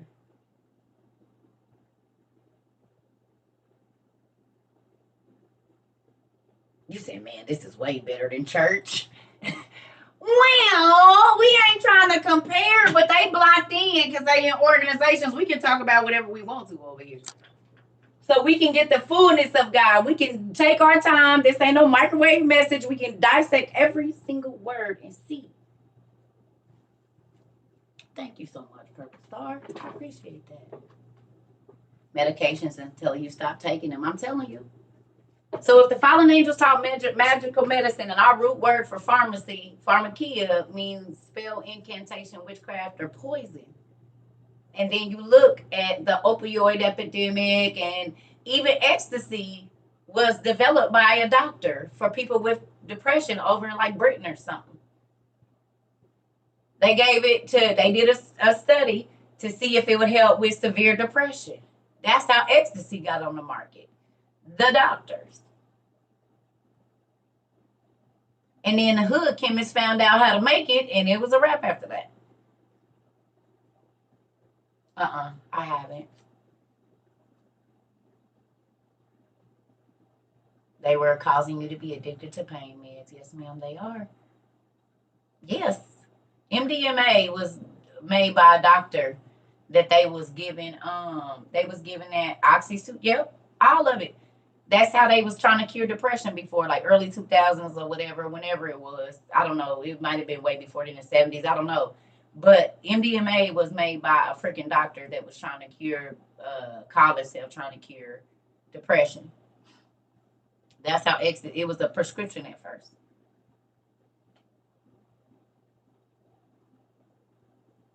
You're finally off all your meds. Good job, Pumpkin. Do you feel better? I know it's a process because your body has to detox. And ain't that crazy? They always give you a 90-day prescription, don't they? They gonna keep, because if you do it for 90 days, that's a whole season. 9 times out of 10, you're gonna be hooked.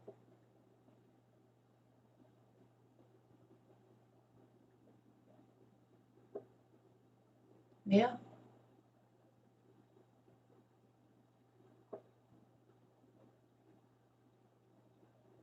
Hmm.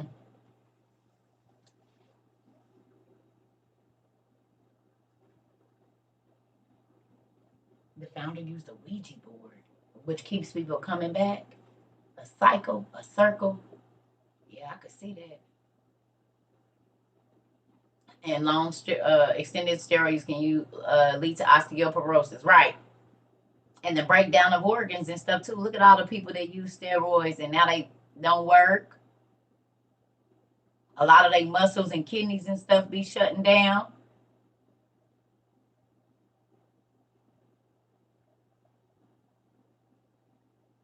Can't make money if you cured. You're right. And every time they give you something else, they'll take another part of your body.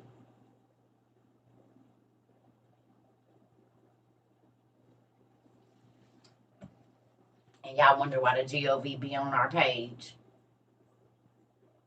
Now y'all know why the GOV be over here and they blocking me from the worldwide view. Do y'all see it now? Do y'all think they want this information out? Look at how many things we learn.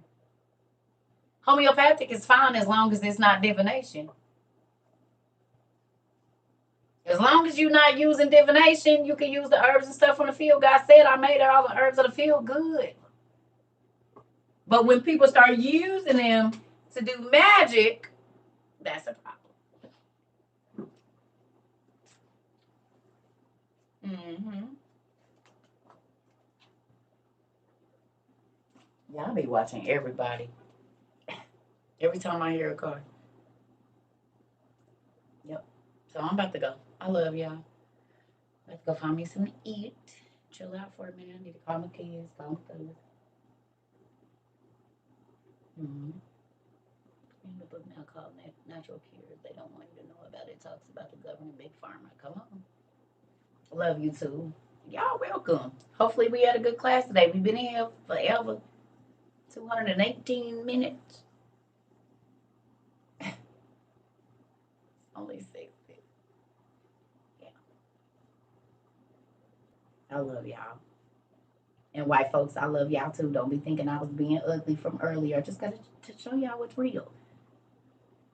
We talk about everything. We talk about all of it. We talked about the Satanists and the agenda the other day in Target. We talk about everything here. It's nothing. We talk about raggedy folks and good folks and everything. Mental health, everything. All of it. Thank you so much, Miss Sherry. And that's why I say I don't like having like a thing because we can go all over. We started over here, came over here, we went over there. It's great because everybody ain't in the same place. Some people was in a different place. Some people in a different situation. Some people other. Your white sister-in-law says she won't in. Come on in. Come on in, sis. Come on in. Get your books and stuff. Come on. We love it. Come on in. Come on in. We got a new family member. Got a new family member. Got a new. Because you got to think, the more people we get in here, the more information we have access to.